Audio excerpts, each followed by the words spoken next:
Good morning, everybody, and welcome back to the Morning Madness Podcast. I'm your host, Victory, and I'm here today joined by our co-hosts, Carlos and TJ, once again. And we're here for our final episode of the Morning Madness Podcast, our 12-episode miniseries it turned out to be. Man, to think it's been over a year, and so much has gone on, so much has happened. We've watched so many games, movies, events come, go, die, fail. We've watched a whole pandemic come to an end, and our summer's finally rolling in, and I'm getting ready to pack up and move pretty soon. So after I leave the studio today, I might I might not see you guys again unless I bump into you on purpose, which is crazy. Unless I come back next semester, obviously. But that's all up in the air. But what about you guys? Shit, I'm just working this summer. That's all I'm doing. Because you guys are both almost done, huh? Yeah. That scares me. One more goddamn year. Yeah, I'll be going home, doing some work, and just honestly just kind of recouping. This year's taken a lot out of me. Mm-hmm. Me too. I'm about to start upping my workload, so I'll be working a full-time for the first time. I'm not happy about that at all. I'm terrified compared to what if what I've already been doing is a lot to me. Yeah. I can only imagine what it'd be like to take on a full thing plus content. So I have to do a nighttime job to stream during the day or work and upload during the day. So it's a weird thing to fit, but it's you do what you can to try to optimize the amount of time to make stuff. So it's it'll be interesting. Hopefully I don't burn myself out, which is something I've been deathly afraid of. Yeah. I feel that. A lot of... I guess we can jump right into what's been going on in the pop culture news today, since we don't want to... We'll just jump around, let it feel real light and natural, guys. I've been bombarded with nothing, but I feel like my entire social media feed, besides any game or movie announcements, has literally just been the Johnny Depp and Amber Heard trial, which is, I think, still going on today? Yeah. I think they're on day, 10, 11? It's going to go on for a while. You think it's going to go on for a while? I think so. I mean, if this isn't one of the biggest, stunts, but biggest spikes in publicity for both of them for a long while, they're gonna stretch this shit out.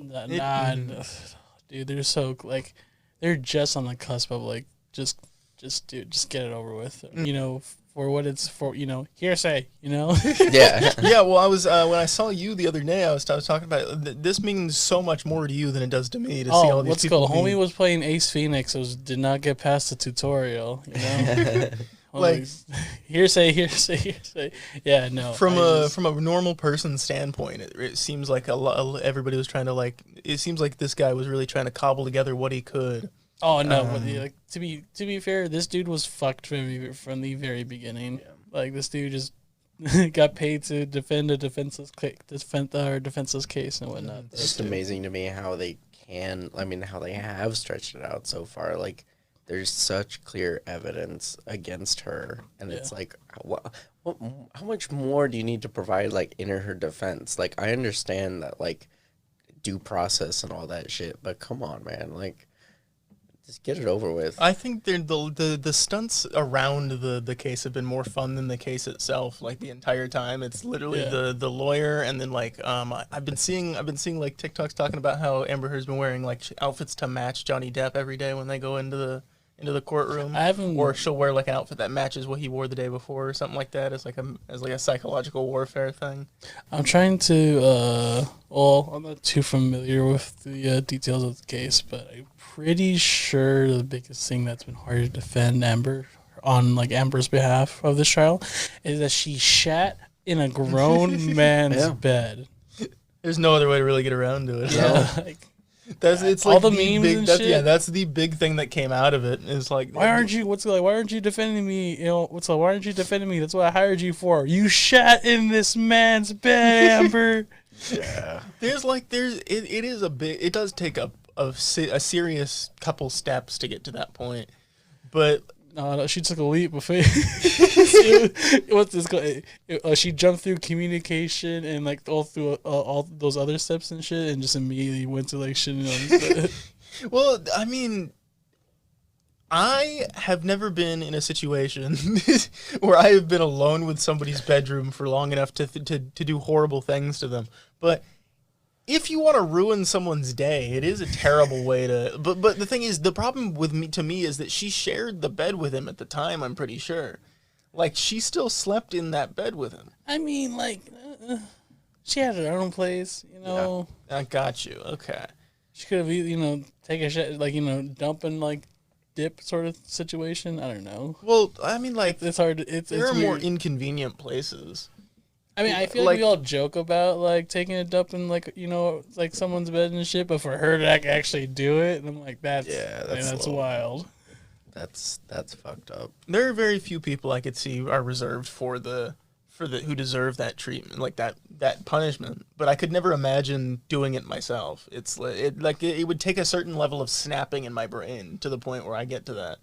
But that's just because like I view that as such an absurdist non-human thing.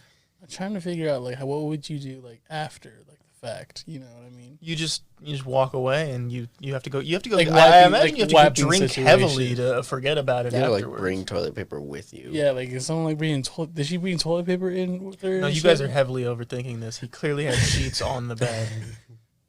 Oh my god, she just. I really don't think she would care by that point. That's true. Yeah. I also don't want to dwell. I've noticed all week, every podcast that has talked about this has then gone on for 20 minutes to talk about shitting on beds or like some sort of shit related topic. Like you just said, it's like it takes a certain like person to hop over all those other steps and shit. And then just immediately just jump into like just shitting on someone's She bed. definitely followed the Sigma grind set morning routine, which is step 1, wake up. Step 2, take a shit. Step 3, eat breakfast. And step 4, get out of bed. I did see that. Has everyone else just been Amber herding her wrong this entire time? Oh my god. Yeah, but no, fuck her. I wanted to ask you guys about I guess a segue into this topic. Do you guys follow the Act Man at all on YouTube? The Act Man? Yeah. I'd probably need more. There's this dude going around, or like a separate YouTube channel that's going around like false copywriting claimed like a bunch of people and shit. Okay, so I might have heard about this. Yeah, the Quantum TV is like the person's like YouTuber name and shit, and this dude's a weirdo. So he's copywriting people for stuff that interesting. Because he had a hot take on Elden Ring. That's where this all fucking stems from. It's from a really bad Elden Ring take. Go ahead. How did this branch off into a whole full blown copyright argument? Yeah. So this dude, Quantum TV, first of all started. He released a video on Elden Ring, like reviewing it and stuff. It's a horrible take. He's one of those people that's like, oh, Elden Ring or From Software games need easy mode and shit. And I'm like, well, you're already stupid for what you just said and shit. And proceeds to this entire video, he just like paints himself into such a hard corner. And so like people are just flaming him for what hill does he die on? Just that it's not a good game. Yeah, exactly. Like it's bad because it's hard. Yes, it's bad because it's hard, and like people. Gotcha. He feels that it's inaccessibility and difficulty are the same thing when they're not.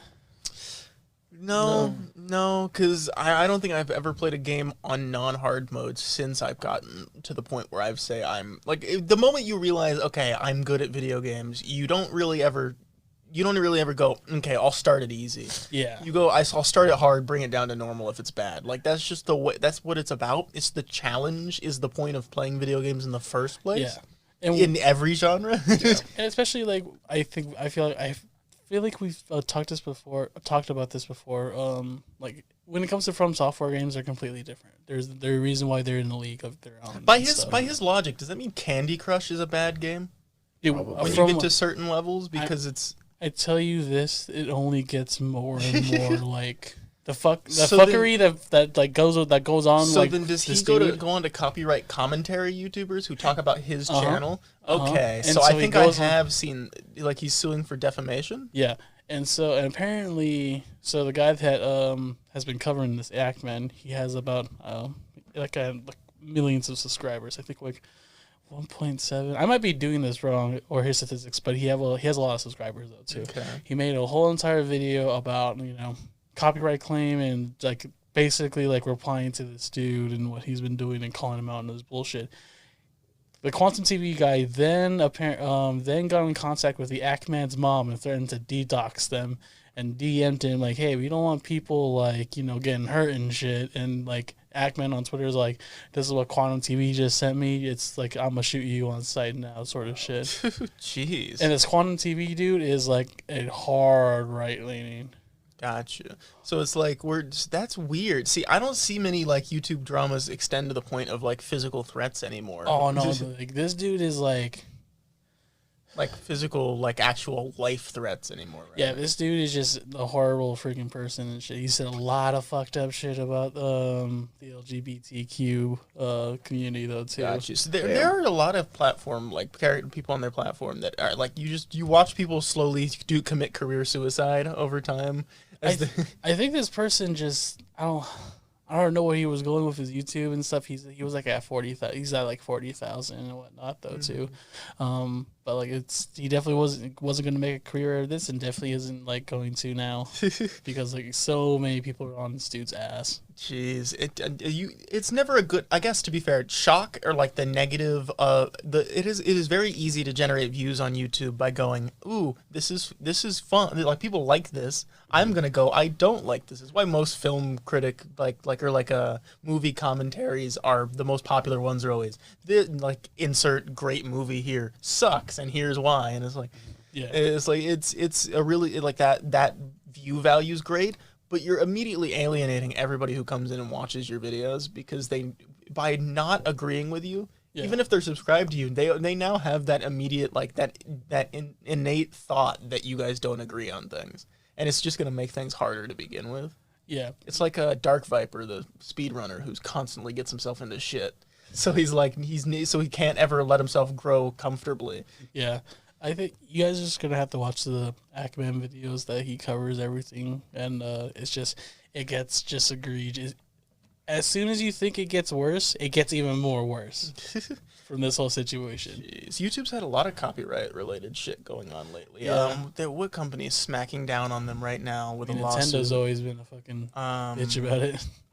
There was a recent issue going on about false copyright claims with Bungie, and Bungie decided to crack down and take legal action against YouTube for getting some of the creator content pulled, stuff that's been vaulted from previous stuff. So Bungie's really ripping YouTube a new one real quick, and YouTube doesn't really ever stand up for itself. They kind of back down to big company, but maybe this will be good for copyright because they kind of Bungie's been like the community creators like best friend when it comes to gaming companies. Like they love their creators.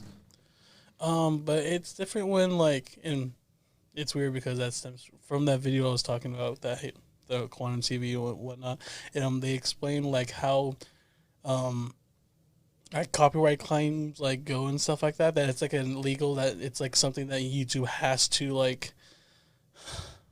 God, I'm trying to think of the word that they have to address right then and there as soon as they claim it, or else it becomes illegal, or else evolves into a legal situation because YouTube is a free use domain site, and they're protected under certain laws and shit. But when they have DMCA copyright claims and shit, they have to address it immediately, or else they lose some of those protections that they have. But yeah, it's fucking egregious that some people are using the algorithm and shit to get people removed. Well, yeah, and even before that, we watched all the Nintendo music get pulled down by Nintendo as they were getting ready to set up their Nintendo music streaming library that hasn't even been announced yet. But we all know it's happening because that's the only way Nintendo does things. Is as soon as they pull down a fan project, they're about to make their own version. So it's kind of sad that there's not a level of security for fan creators, because just last night, as a matter of fact, I know it was trending on Twitter for several hours. Justice for SpongeBob on Twitter. What? So there was a big 2-year-long fan work that completely reanimated, revoiced, and redid the SpongeBob SquarePants original movie in honor of Steven Hillenburg. It was a fan project called SpongeBob SquarePants: The Movie Rehydrated. And it premiered last night on YouTube. After 2 long years of development and work, as a big fan project with hundreds of people involved in it, as a big tribute to the creator of the show, as the show was premiering, or as the movie was premiering, about 15, 30 minutes in, or however long it was, Viacom pulled the show for copyright. Really? Immediately. Even though it was 100% transformative, because completely reanimated, completely revoiced, and like disclaimed at the beginning that it is intended to be owned by them, right? Or like owned by the company, all the original rights to the original creators, all that. It is completely fair use and completely transformational. There is no reason Viacom should have pulled it down, and it was a hard bit of work that like is just lost to time now. Obviously, they could re-upload it to Dailymotion or something, and I'm sure it'll exist somewhere forever.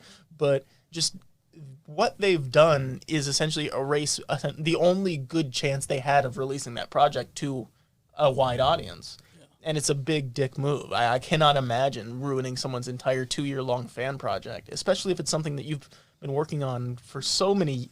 You don't sit down and decide, I'm gonna recreate this SpongeBob movie, and you don't think for a second that like, oh man, you know, like the copyright issues. You're like, man, they're gonna be so excited. Like they what if they love this and hire us on? You know, like what if they see how good we are and they're like, we can join the team? You know, you're not thinking, oh, they're gonna rip your show down halfway through its production. It's never like, or I would say the majority of the time it's like it flips to that side of the coin though too. Just because it's, you know, at the end of the day, it's just companies will come in and flex how much power they got and shit, and you know, ain't right, man. fuck your 2 years of work, dog. Like I'm scared of the idea that any company can come and just copyright your stuff, but I don't make stuff that's like really copyright infringing. Like I get like music that'll get like strikes and stuff. I have plenty of those, but it's scary because like every time you see some big like shit like this happening, it makes you worried. Like when there was the big AdSense dip. You get worried that like the platform might not be stable and the platform might disappear, and it's like I'm really hedging my bets and banking on being here forever. So it's like, it's scary to watch the platform kind of be like taken over by, or like them abuse a system that's been in place for a little while now. Yeah. And like obviously YouTube will change the system, which means the whole platform essentially is about to change again.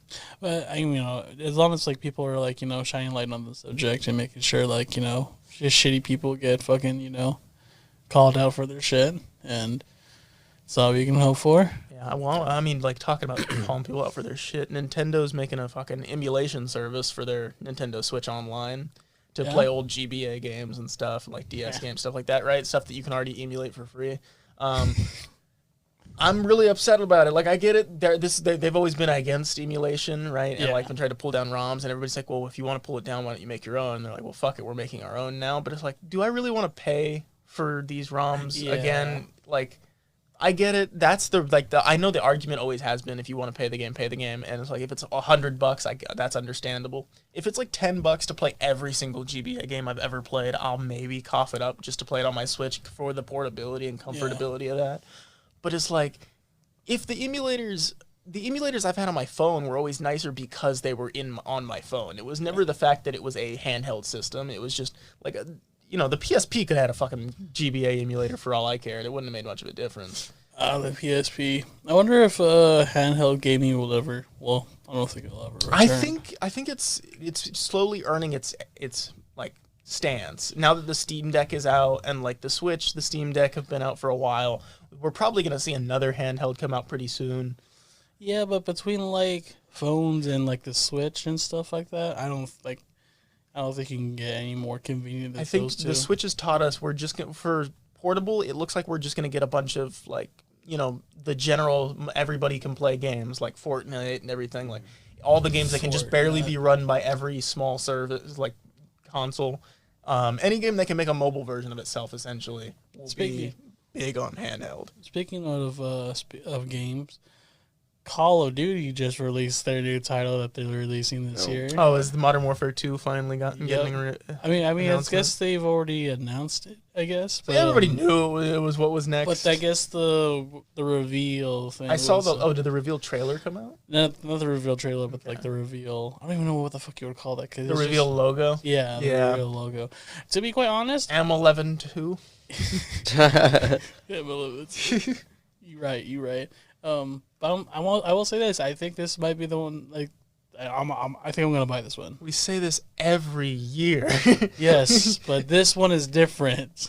But it's God damn it. We say that, and not a single bit of footage has been released. It's so sad because I was sitting there like obviously, and we'll talk. And obviously, I'm gonna swing into the next big thing that we can talk about. But like Call of Duty has been the same thing every year, and I don't know. I bought it 3 years in a row, the last 3 years, and I've been telling myself I was done buying it for the last 2 years.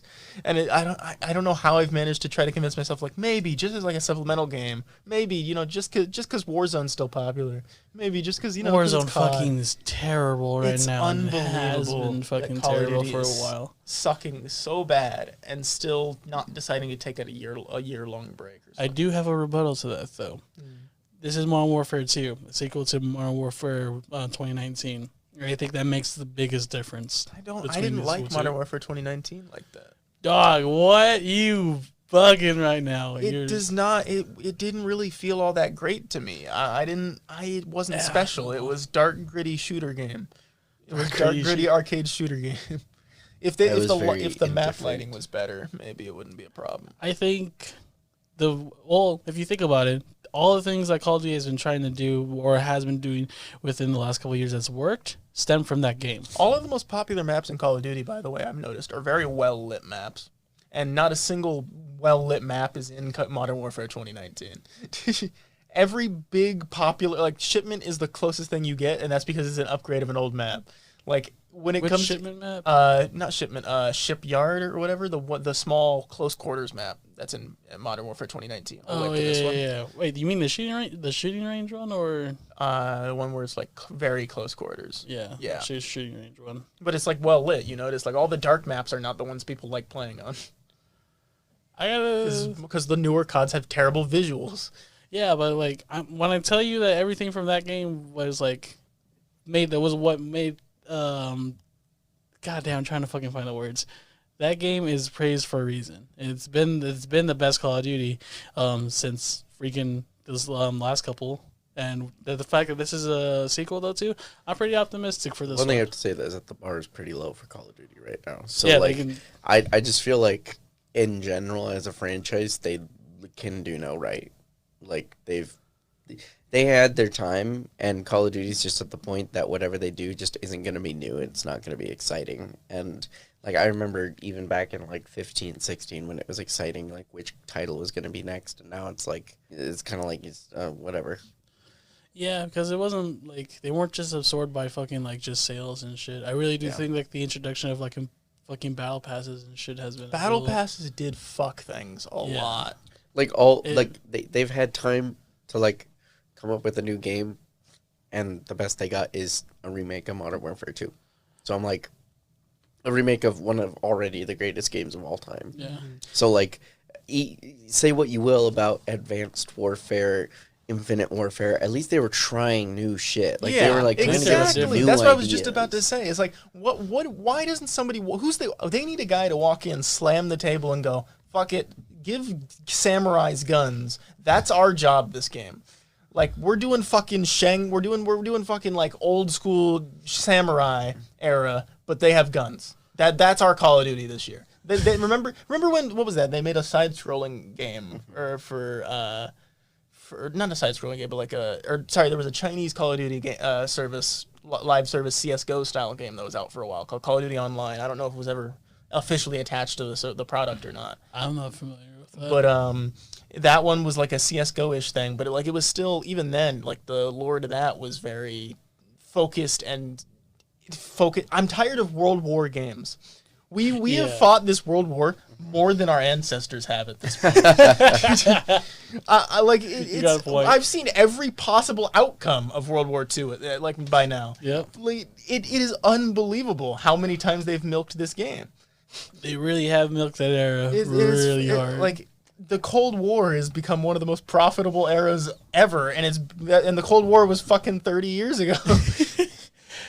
yeah. Yeah.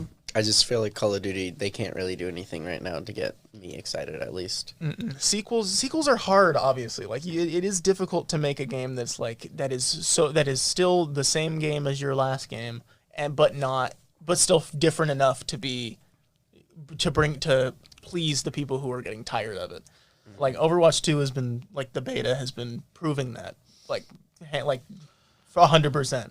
I don't know. I've been watching There's the less- beta, and the only things that have, like, somewhat excited me are Orissa's rework and Sojourn, but it literally... It's the same game. It It's It the just looks like exact- the same game, and that's one thing All I feel the way like down to the matchmaking and the lobbies. Like, everybody will comment in the games, like, yeah, Overwatch 2 is Overwatch 1. Like, Overwatch 2, like, shit, like, I think the comment I got yesterday was, Overwatch 1 took an hour for a good game. Overwatch 2, still not a good game yet. It literally, like, it just feels like they just did a UI overhaul in Overwatch 1. and what makes me... So here's the thing. Every great sequel that brings back the same, like, characters, right, is going to revamp everyone in a certain way. Street Fighter. They have chosen, Mortal Kombat, every single game that comes after it, you have the same characters. Yeah. But they look different, they do different things, they sound different, they have different movesets and abilities. Overwatch is hard to do that with because you just have such a balanced system that has become cemented, in the player base, that you can only select a few characters to change and rework. Yeah. And you have characters like Widowmaker and Soldier 76 that they do exactly the same thing. But Bastion's like a completely different hero. Bastion's completely different. Sombra's completely different. And it's like they're picking and choosing characters that were problematic in the first one and changing them in this one because they don't want to do it for the first one. I And I'm like like, Bastion now. He's a guy. Bastion's rework actually is pretty good. Fuck that game. He's a dude. Like he's actually He's a dude. like you could play him and be like, I'm not toxic today. Like Yeah. The one thing that is kind of cool is the sound design is completely changed for the game. So they've actually recorded, like, Soldier's gun now isn't actually, like, sounds like a real rifle. And it's actually kind of cool. And so it makes the gameplay for Overwatch 2 that I've seen is a lot more of that fast pace that they were going for the first one. But I just feel like but now, to be quite honest, it's even easier and more faster with Steamroll now. Oh yeah, sometimes the game can fly. Sometimes, I don't especially know. with this new robot map, or like the new robot game mode, which I love. I really like it. I think it looks fun. It looks like it could be one of the most fun to watch esports wise because it's like watching the robot slowly make its way because you can push it all the way to just about their point. Yeah. And then they have to make it past that end on their side to get the win. Even if the time runs out and they're still pushing it, or like obviously I think if they stop pushing it, that's when it ends. But they have to get past that to win it. It's like it's like arm wrestling almost. It is Overwatch arm wrestling essentially. Yeah, it's pretty fun. I think that their focus, like the competitive sense, like the multiplayer, is not going to be their big selling point. No. They want this game to. They need to make quick play worthwhile now. They need incentives to make you come and play the game. Because otherwise, I don't think that it's going to be their multiplayer that gets it. I think it's going to be the PVE. The PVE is exactly what I'm excited for. I'm gonna That's what I'm probably gonna get. That's going to be the determining being factor. said, Sojourn the hero on their own is fucking phenomenal. I had so much fun playing her. She's like, actually broken. I was broken. her slide and shit was like I uploaded a video for that on Friday where I was showing off like the pot shots you could pull off by sliding from cover to cover is just unbelievable. Like the mobility you have as Sojourn is fucking insane. I feel like the game That PvP wise is they're truly designing it for Overwatch League, which bothers me because this is not going to be a consumer friendly multiplayer. I think Blizzard's all about just that is their esports game. Like World of Warcraft is their community game. Like yeah, it's really just concerning me because it's like, yeah, pros are gonna have a good time with this game. They already are because those are also like 80% of the people who got into the beta because it was randomized. And I'm like, dog shit, it's randomized. I don't know. I thought we all clicked the link to get into the beta, right? And then they switched it on us? It was always an opt-in, like, it was always going to be a random lottery, and they would roll it out week by week. But, like... Because I got my beta code. I got my beta code day one, first hour. And I thought it had something to do with... Because I got it on my esports account. I didn't get it on my personal. So, yeah, I opted in on every single one of my accounts, and I haven't gotten a code yet. I got mine through like barely reaching like Super's like 4-hour mark and shit. And see, I didn't have time to do them. See, I didn't watch any streamer for it. That was my thing. I was really upset with the see when Valorant did that on Twitch and did the drops. That was very well done. That was how you do it right. Overwatch made the mistake of using a supported streamers section, which means if you're gonna if especially on opening fucking day for your game. No small streamer is going to stream Overwatch 2 when there's a supported streamers section for the drops that day. It's like, at least with Valorant, everybody had drops, right? Like, even the people who didn't think they had drops still had drops enabled listed on in their title, right? And then people would still get games from it because Valorant would just give it to the people who were watching Valorant. Whereas Overwatch were like, you have to be watching these specific 10 people or like these specific pros. And it's like, I get it. They deserve it. Like they've been supporting your game or whatever. But it's like, I was talking about streaming day one and I didn't think I was going to get a code. Like I didn't expect, I was out at a restaurant at the time I got the code. I was supposed to stream that day, but I was like, I'll just take the day. I was like, there's no way in hell I'm going to get the code. And even if I do, nobody's going to watch, right? And then I ended up streaming that day. I think Isaac streamed like right after I did too. So it was like, yeah, I'm probably like, I'm not really counting on getting a beta code. So like, I'm just going to watch while I can, but I don't know. Just nothing about the PvP has really excited me for that reason, because all the characters that I've liked to play, yeah, they're all the characters, they're exactly the same minus a few changes. Like Roadhog is dog shit because, you know, they've practically removed the reliance on shields in the game, and they've nullified CC, but Hog is still a punching bag. Like, it doesn't, like, he's worse in Overwatch 2 than he ever was in Overwatch 1, and I don't understand. And also, every character, well, no, sorry, certain characters have new looks, except for... They don't? Yeah, except for they don't. It's just their icons? Yeah. Like, especially if you have a skin, too. Like, you can't see a single fucking difference. Yeah, like Roadhog, D.Va, Zarya, like, they all look the same. Like, I don't understand why they would say, like, oh, every character is going to have a new look. I'm sure they'll do, like, the visual overhauls once the real game comes out. Probably. Like, I kind of want to see a little bit of what they have for the visual overhaul. Because I understand, like, the moment I saw that it was you just flick the server on the Overwatch game thing to get to Overwatch 2, I knew it wasn't going to be too much different. But it was like, I felt like when I logged in, the first thing you're greeted with is like the new screen and everything. Yeah. It feels like a new game. Like it feels so nice and so satisfying. And then you're greeted with the screen of the new Tracer, right? And you're like, she looks so cool. And then you go to the heroes menu, and you're like, oh, look at, like, Soldier's got a beard. So does Reinhardt. Look at it. And then you go to look at the skins, and it's like, well, they're the exact same models from the old game. Yeah, I don't know. I feel like, and it also worries me because I know that, like, at this point, Overwatch 1 is done. Like, they're not gonna put anything more into that game. But, like, I mean, we got to run it into the ground, which is something, like, we got to be the last esports, like, season before the game got put to rest. Now it's time to go play Animal Crossing now. We're a competitive Animal Crossing team now, boys. Among Us. Competitive Among Us. Competitive Among Us VR when it comes out? Oh my gosh.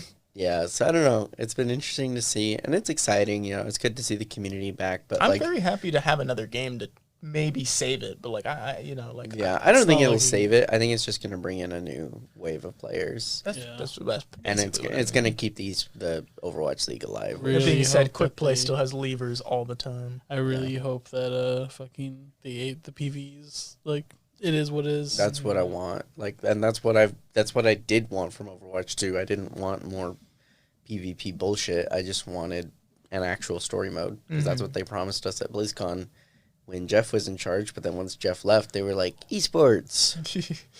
Yeah, I was talking with my mom yesterday. She texted me asking a little bit to learn about esports, and I was telling her I was like, yeah, right now in the college area, like things are obviously like there's not enough games out right now to get funding for the schools, or like it's not. I guess it's not that esports is not a supported industry. It's just that there's not enough games right now to really make colleges feel like they can make that push. Mm-hmm. And in the same way, on the pro level, I've been hearing that the esports arena at the Luxor in Vegas has been empty pretty often because there's just no games to really entice people to try to get into esports right now. There's nobody who thinks they can go pro because there's no games to go pro in anymore. There's the top, like if you're not a Smash League, Call of Duty, or Rocket League player, then you don't have many tournaments that are coming up constantly. Mm-hmm. And it's like we need new esports contenders games. Like we need more opportunities to throw some more people in because I would love to make another attempt to run for the pro circuit one more time. Like I think it's just even if it is in basket weaving VR. Basket weaving VR. I think it's just kind of it's just kind of hard to like make an esport out of something just in general though too. I know that like people make the most weird games out of esports and shit. Have you by chance seen any like video of people playing Onward competitively, like competitive Onward? I've never heard of it. So Onward. It's a milsim like 5v5. So it's a very tactical thing, but like you're given like a 6x6 area, and like the arenas, instead of like how like in normal traditional esports arenas, it's like the people sat at their desks 5x5 on each side. So instead, it's 5 platforms on each side with like the lights around them, giving them enough room to move their body. And so essentially, you get to watch these 5 people stood there in their headsets and they're like tracking while they're like, and so you'll see some dude prone, crouching, crawling in his little section to try to get a little pot shot at some dude's foot. And it's the next evolution of esports. I would love to try my hand at like Onward esports, except I don't like Onward. There's a VR shooter coming out that will be the VR esport. You mark my fucking words, and I'm gonna be there when it gets there. Veil VR will be out within the next year. So I mean, if people are just that dedicated to doing all that inside a video game, why not just go do that like a paintball like type? Well, because it's like nobody gets as excited about it for paintball. There's no prize pool that big for paintball, And like there's something to the gaming aspect of it that makes it fun too. I mean, it's just like all the extra movements and stuff. If my thing is like if you're gonna do that, go do it somewhere where you can go shoot a paintball. You ever shot a paintball at someone's nutsack? That's pretty satisfying. I think dog. the sentiment. I think that's an older mindset though. The sentiment with esports right now and the absolute state of it is just go outside. Honestly, touch some grass. Like it's funny because we had a period where esports was just so aggressively taking over everything. And it was a community thing. It felt really positive for a while. And then now it's just tiresome. I feel like people are genuinely getting tired of it. Until the next big game comes out that is actually community-based tournaments and stuff like that. That's why Valorant was so big, but even the Valorant esports scene is dying down. The only game that seems to be happy in esports is Smash, and even then that's everybody who doesn't play Melee, because Melee is where all the bad people are, and everybody else is we're having a great time because we have a cesspool for our. I think League is anywhere else in the world besides where we were at. Oh, League of Legends, fair. League would be the game and shit that League for esports is still actually huge. It's only not big here in the States. I it's one of those games that still sits on my computer and I still play it every now and then. It's just I don't understand how you can I guess no, I don't. I'm not going to say I don't understand how you can, because I totally understand how you can play it competitively. It's just the graphical focus would be hard for my brain. My brain wouldn't be able to sit there and stare at a small character like that. I need if I'm going to play a MOBA, I need something like Smite, where it's you can see a large character to work with. Smite, I have no problem playing and stuff. I'll play Smite over League of Legends any time of the day. So it's not the game mode that you guys have a problem with then. It's just I'm okay with MOBAs. I love MOBAs. For some reason they're one of my top favorite game modes or game or genres. It's just there's not many out. You guys remember when Epic Games, before Fortnite ever came out, they were working on what was supposed to be the biggest MOBA like ever, Paragon, and then they decided that Fortnite was the way to go, and so they scrapped Paragon, threw their assets out for free, and now there's like 3 or 4 game companies trying to cobble together their own MOBA with those characters. That's wild. And see, But they like the 3, like 2 of them come out in the next year, and we might see some. We might actually. See some that's the good reason stuff why out I of feel like it's just like anything past the Switch or like mobile games and stuff like that. I just don't see any other company trying to like make a PSP or like a Nintendo DS. But like I've seen a lot of people like start using the Nintendo DSs now and shit out of all of a sudden. You don't think that the Xbox showcase they're going to show off the Xbox Mini SXS Tiny Pro 720? Yeah, no, no, I don't believe that. No, I feel like Microsoft's next step would just obviously be to make a handheld device, right? It's the only thing they don't have. I feel like any gaming company doesn't care about their employees and wants their company to fail, they'll make the gaming mobile device, right? Would you guys get a Steam Deck, you think? Like, if you had the money? No. Could you guys justify it at all? No, there's no reason. So you guys do, like, really? I don't game that much that I need to bring my Steam games with me. If anything, it's all like there's a more reason to just to get the Switch. That's fair. If I'm on vacation, I'm not gonna game. I just know that. Like, yeah. I don't feel like that's the thing. I feel like portable gaming, the Switch is something that I would consider because it's just so versatile. You can use it for a lot, and it's very niche. Those are games that you can only like get on the Switch. I feel like the Steam Deck is something that it's like, these are games I have on my PC. I can play them whenever I want. If I'm out, I'm out. I do not care. That's fair, I guess. I guess maybe I'd get it if I traveled more, is what is my thought process. Just like maybe if I won't, I'll get one if I start traveling a lot. But having a Switch. I realize now when I bring my Switch with me everywhere, but I don't have like enough games on it just yet to where I'm constantly playing it when I get the chance. I have like Pokemon Diamond, and then like Smash, and those are like and then Animal Crossing, and I jump between those 3. But like I feel like there's definitely a place for handheld gaming in like an adult life, especially since you're so busy all the time.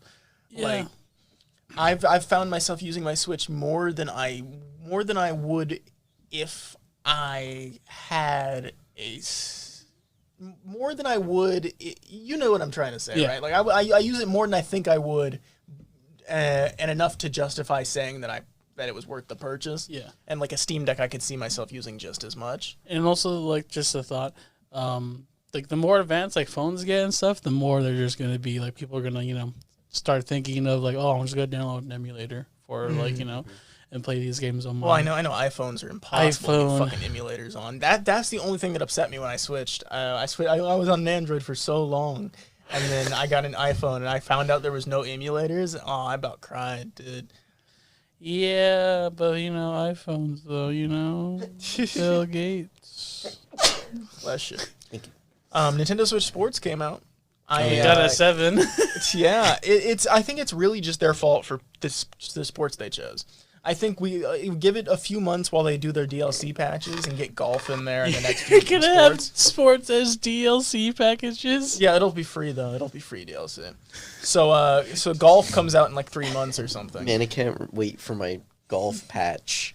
But I think once it's fully out, gonna change the game. Dude. Once it's fully out, it'll be what it used to be. Because like Switch, just because it's had a slow start does not mean it's not gonna be the game that it is, right? I mean, people are gonna it's still gonna buy be the it. big family game.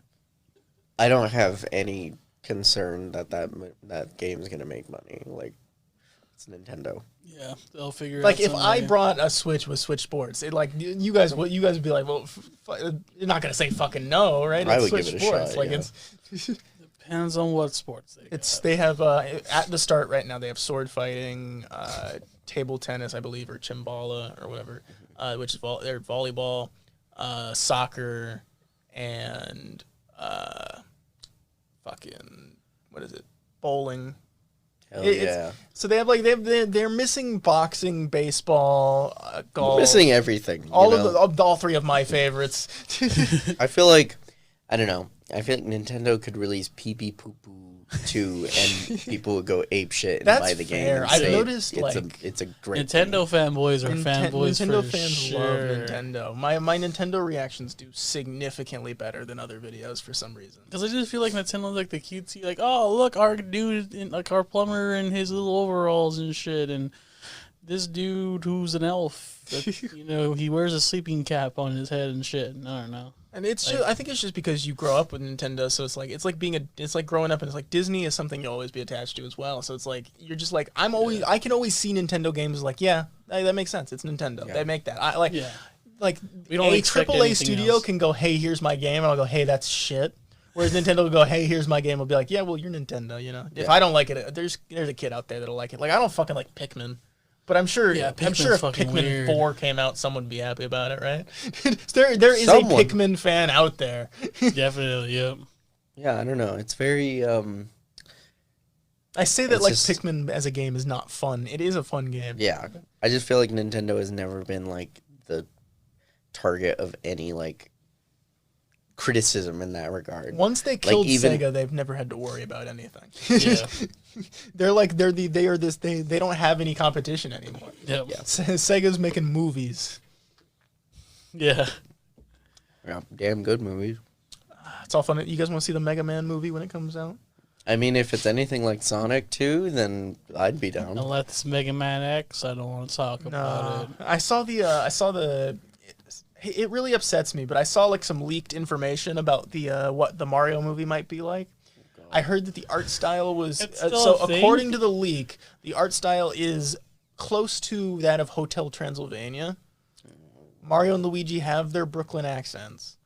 And over throughout the course of the movie, there's a narration by Luigi, like Charlie Day, like I'm trying to like grasp what the story would be from that, but and also the real world exists in this one again, like how the old Mario movie where it's like the real world and then whatever the fuck was the Mario world.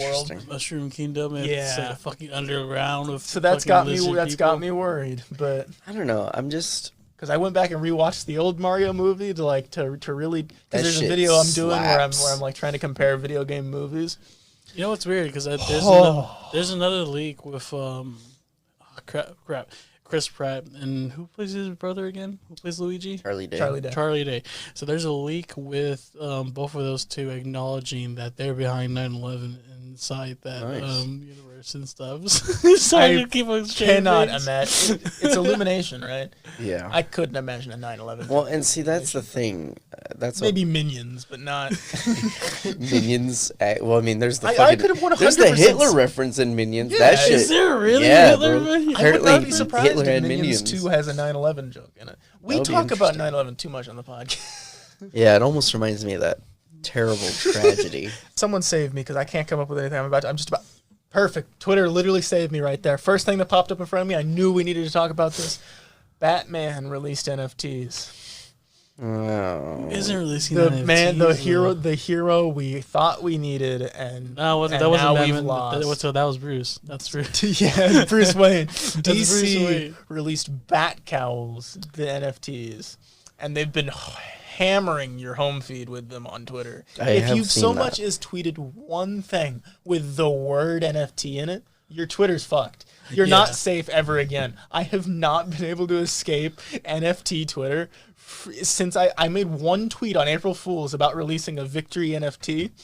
My Twitter's dead. I can't do anything. It's that or like the Dream SMP. I can't. I was just saying because the UFC and is doing a lot of things with like crypto and stuff because they're partnering up with them, and I can't like there's literally fighters that you can like bet your crypto money on and like make off of That's and fucking stuff like terrifying. I know you can sports bet with Bitcoin and Ethereum now. Yeah. But like that's been around for a bit. I remember I think I made like a football Ethereum bet way back when. Didn't do anything for me really. that. By the way, if you're wanting to bet on the Raiders at all winning this time of the year, this next year coming up, this is the time to do it. See, I would say that, right? But I feel like I'm going to go to a game, and I feel like that's going to be the thing that jinxes them for the rest of the season. Don't go to a game. Yeah, I know. Just bank on them. Just bank on them. So I was looking. What's this?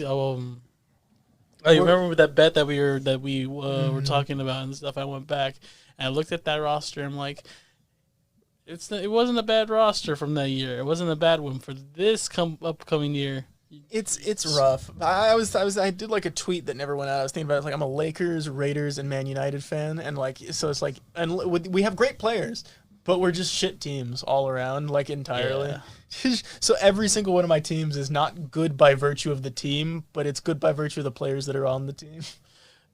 The Lakers are a different story of why they're just bad overall. They're having a rough patch right now, I feel like. They just have too many people who are like, give me the ball and I'll score. The exact opposite of the issue with the Nets. Yeah.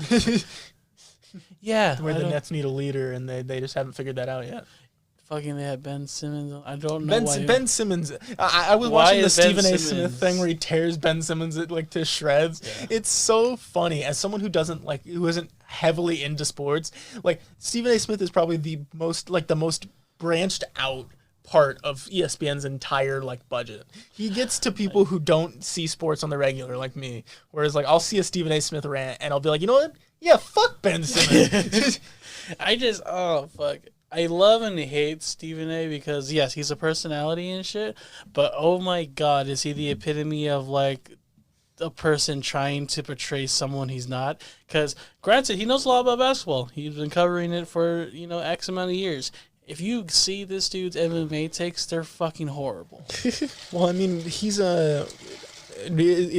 more of like a traditional sports ball guy, right? Yeah, I mean, and it plays into like that character facet and shit, but like it's different when it's with MMA because it's different from any other sport. These aren't teams and shit that are coming in. This is one team that's going to bring in one guy to fight your one guy that you're going to coach and shit. You're going to set a date and then you guys are going to fight. And that's going to be it. And you can prepare 6 months in advance. You can prepare a whole year and still have the fight end in like less than 40 seconds. Mm-hmm. There's still a high probability of that. And for Stephen A. Smith to be like, oh, Conor McGregor is the greatest person alive, but Donald Cerrone, he quit in the middle of the fight. And I'm like, have you ever been punched by Conor McGregor? You ever been punched in general? Stephen A. Smith practices dick punches, bro. Does he? Yeah, you ever see him? Seen him like hit Pat? It's not pretty. He was practicing the hook, and the hook was just as low as his dick was. Well, I mean, like those who can't teach, and those who can't teach talk about it, right? Like, that's a really good analogy. That's why there's so many podcasts now. Oh shit! No, shit. What has been? So they just did a meeting with Marvel and planned out the next 10 years of the MCU. Yes, they have. I hope they don't tell me a single fucking thing about it. I want them to hide every single title for every single movie from now on. I don't want to see another phase chart. Stop leaking their movie in trailers. Yeah. God damn it. Doctor Strange has had like 6 scenes released by now. God damn it. Like, the movie comes out in 5 days. Not even. I got my tickets for Thursday night. Oh shit! I need to buy my tickets. I'm gonna see it as soon as I can. There's actually like a lot of seats open. Like I'm at the 10:20 showing, and the entire theater's like half open. Really? Yeah. I know, but I'm gonna be seeing it in like the city, so it'll be like. Oh, that's right. Yeah, so it's like I'm gonna have to. Are you watching it back home? No, I got work off on Thursday. Oh, so nice. I'm going to see it Thursday night. Is it opening night on Thursday night? See, when I come, there's still seats. I'm really excited. Like, my excitement hasn't been super high, but my expectations are high. I've been trying to avoid spoilers to death, but I feel like this is since Marvel spoiled it themselves.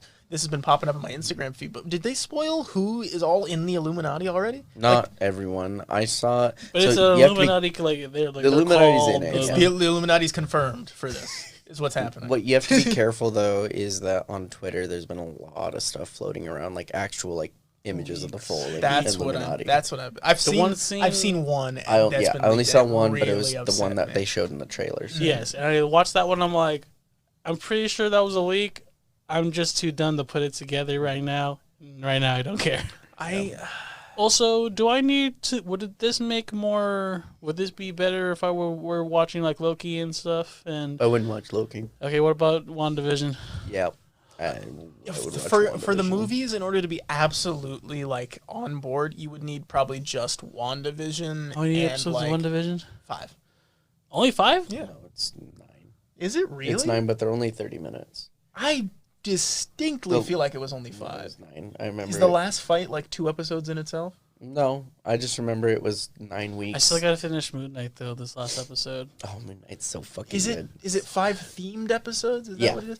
5. Well, the first 3 are, it goes 50s, 60s, 70s. Episode 4 catches you up in the real world, and then and at the same time shows the fallout of what happened in the 70s. So And shit then starts going down Yeah, by shit starts episodes. going down in episode 4. Okay. Episode The boner is in episode 4. No, that's episode 5. Ah. Episode 5 is the 80s one, Gotcha. and then 6 is the Halloween one. That's the one. My gotcha. favorite episode. Halloween. Yeah, but WandaVision's a really good watch, even if like, but It's that a great one, show. and then I would say Loki, as much as you might not enjoy it, like even if you just watch the last episode, No, I liked it. I would watch Loki. I not, loved Loki. Not for Doctor Strange, but I would just watch Loki in general. Loki's a fantastic. It was show. one of my It's- favorites out of them shows. I think I'm gonna do that, but but I'm on Marvel's What before Ifs. Doctor Strange, what if you have to watch What If? No. Yeah. Just let them tell you in the movie about What If. Don't watch What If. What If is garbage. Because no, I watched liked it. What No, If is dude, terrible. Dude, I watched their fucking zombie one, bro. Marvel did that in their comics, and they did a way better well, and that's the vision thing. of it. They TJ, it's Marvel. What do you mean Marvel did it in their comics? It's them. Ah, Of course they know they did it in their comics. They used like- that to make the What if- episode. yes, but like to do And it the with reason- MCU people was so lame, bro. But that was the You point can't. of the show. That's their universe. it was just way better. When there was it so just much. There wasn't- was a lot of wasted potential in What If. Well, it's got and a second zombies episode planned, right? So- They're doing a full season of actual Marvel zombies, not What If zombies. So Gotcha. it's going to be an Is it with- actual is it- adaptation. It's going to be an animated show that's an adaptation of the comic. Oh, thank you, God. But I still just, I don't know. I feel like, so What If is an example of how not to do a show like that, because they decided, okay, we're going to do a non-canonical animated show that tells some pretty wacky stories about, like, what if this happened, right? Instead, half the episodes are, what if this character did this instead of this character? You remember That's that? the You remember problem, this yeah. movie? We're gonna do this movie, but with this character. They as the pull a main character. Xenoverse where it's like it's not necessarily what ifs. It's Yeah. it's like it's the LaCroix of what ifs. Yeah, it's really Oh my weird. God. There's I've only 3 episodes that are actual, like, what ifs. The Doctor Strange one is really good. Killmonger's one I like. Even though it goes a little over the top, it is like It's a true- It's the most yeah. it's the It's most a different. story. There's the Doctor Strange one. The Thor one is really good. The Party Thor one is actually really well done. And then I forget. I'm just not a big fan of like their Captain animation Carter. style. There was No, Captain fuck Carter. Captain Carter, man. That shit sucked. I was so upset because I was really excited for it, and it's literally just the first Avenger, but with Peggy Carter. Yeah. And I'm like, there's nothing different about this. You know, there was like one scene they don't touch on at all, and I think it's like a really cool bit of where like I see it and I go, I want to know more about that. Mm-hmm. It's when they go to grab, I think, Gamora for the champions. Yeah. And Iron Man's just in a fucking full on Warhammer 40K Yeah. mech. Like he's just in a Warhammer suit. Like he didn't make an Iron Man suit. He's in a full on like bulky Warhammer costume. And I want to know what made him pick that. I want to know what made him decide that he needs that much armor, that he can like practically carry a fucking hammer. Well, and that's the version of Gamora that killed Thanos and is now wearing his armor. So I'm like, they had an episode about that and they cut it, and I'm like, Oh, I didn't know I would have that. loved to have seen that episode. The T'Challa last start- episode is I like that the I- plot hole. I like the way they set up that Yeah. plot. It's very Power Rangers. The What where If they grab the Ultron, champions. the What If Ultron 1 episode was pretty alright. I don't know, I just feel, well, number one, the animation threw me off. The animation is terrible. And I feel like how you have What If, and in the same year Arcane comes out, which literally Oh, shows you That's the boundless limits of what animation can do. But And then you have is What it If fair doing to compare things to Arcane is like a standpoint. I'm only going to in, compare like, because Marvel's excuse for why What If looked so lackluster was COVID. oh really? And yet How Arcane do was you- made during the yeah. exact same production time. It's the same thing that I have against No Way Home in the sense that, yeah, I love No Way Home because it's a great fun movie. But that movie looks ugly. And the problem with No Way Home, they said, oh, COVID delays made us rush VFX and stuff. I'm like, the Batman was in production for a lot less time than No Way Home. And it looks so much better because they knew exactly what they were spending their money Is that on. a practical effects thing though? Is it because they had the I think set that's- that they It's built? a planning thing. They literally didn't shoot half of No Way Home. Like half of that movie is pure. The whole bridge fight with Doc Ock, they spent I think like 2 hours shooting with Alfred Molina that day when they probably needed a full week with him. So 80% of him in that scene is CGI. Like full on like actual like close up shots of him talking are full CGI That's because they just didn't get the coverage needed. Yeah. Because they don't plan these movies out in advance. They like barely do the scope of pre-production for money. Yeah. I think it's fair to judge them on the quality of that, but as far as like comparing how like the Batman like went about things in No Way Home, I think there's too many outliers to be comparing the two. If you know what I mean, like Not necessarily. I mean, the production schedules were very close. Were very closely like lengthwise. The only difference is that when the Batman suffered COVID delays, they just stopped production. Because whenever a crew member or Pattinson himself got COVID, they just stopped production. That's why it took so long to make the movie. The actual production time was the same, if not shorter, than No Way Home. It's just they knew exactly what they were making. yeah, but the Batman didn't need CGI as much as the Spider-Man does. Actually, the Batman, no. Well, Spider-Man doesn't need that much CGI. Actually, none of those movies need that much CGI. Yeah. There are a lot of techniques, and that's why the Batman does look so good. Is because they knew, okay, we're gonna limit ourselves in CGI and use it when we need it. So all like the flying stuff of him like flying in the squirrel suit, that's like blue. That's when they started using blue screens, and the whole final battle is done on a blue screen soundstage. But everything else, they knew like, okay, we can actually do this on location or on a set or use the LED screens around instead of green screen. No Way Home is like, oh, we're on such a tight schedule to get this movie out because we don't want to delay it. Mm-hmm. Warner Brothers was comfortable delaying the Batman because they're like, we know what we have. We want to take time. It's like any good game that gets delayed.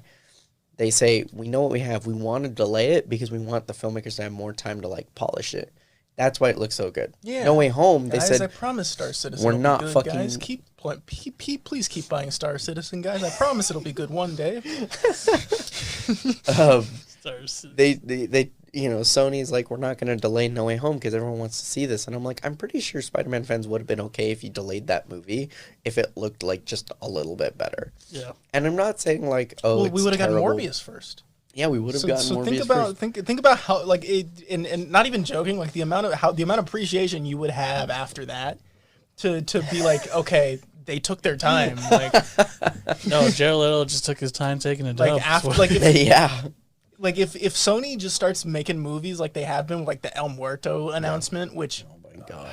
if they just, I think Sony's just creating palate cleansers for Marvel movies. No, they're just dropping movies where you're they're like, okay, dropping- this is what could have been. They're doing this so that they can maintain their rights to the character. Uh. Because the more obscure characters they pull out of the woodwork to make movies for, the more they own the rights to all these characters so that they can possibly do their big crossover I movie. can't wait for the 3D Man movie.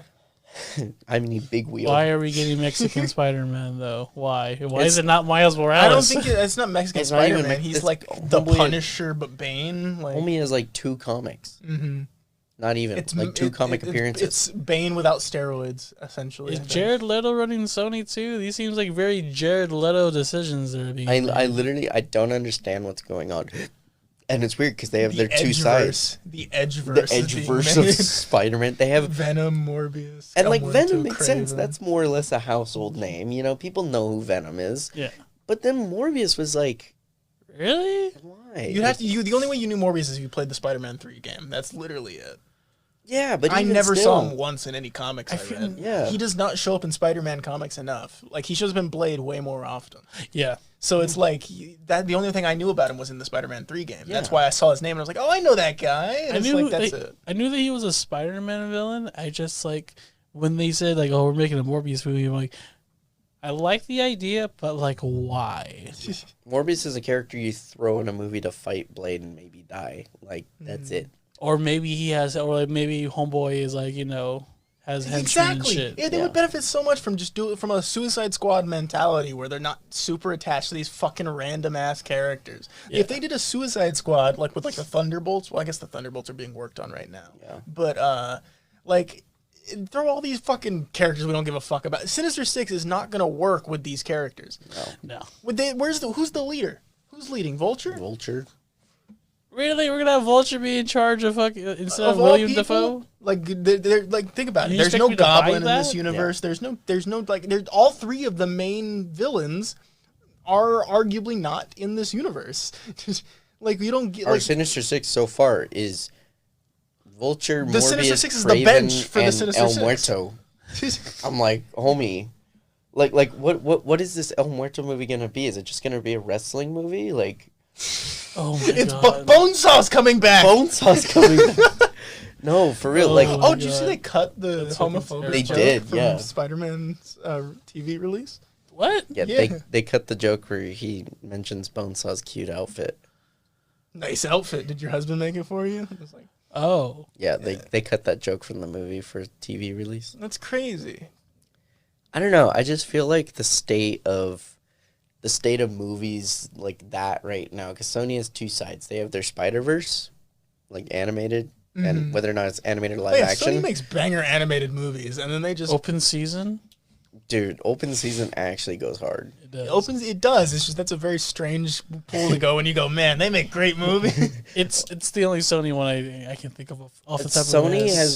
Sony has been with the exception of the Emoji Movie. Sony's been on a fucking roll with animation with Spider-Verse and Mitchell's versus the Mitchell's Machines, versus Machines was and really now good. Across the Spider-Verse, and then their sequel.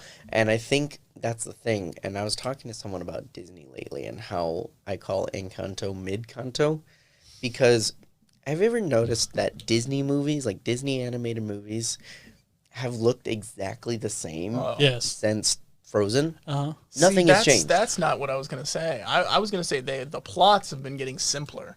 Well, the plots have been getting simpler, but also just visually, they're doing nothing to push the boundary of animation like even farther. I will say I think what they are working on and why it's so non-noticeable right now is I think they're working on facial expression. I saw that too. Like Apparently their they're big thing getting is like making women more like animated in the face. Like they noticed like in these last two Yeah. movies, like they've had more like.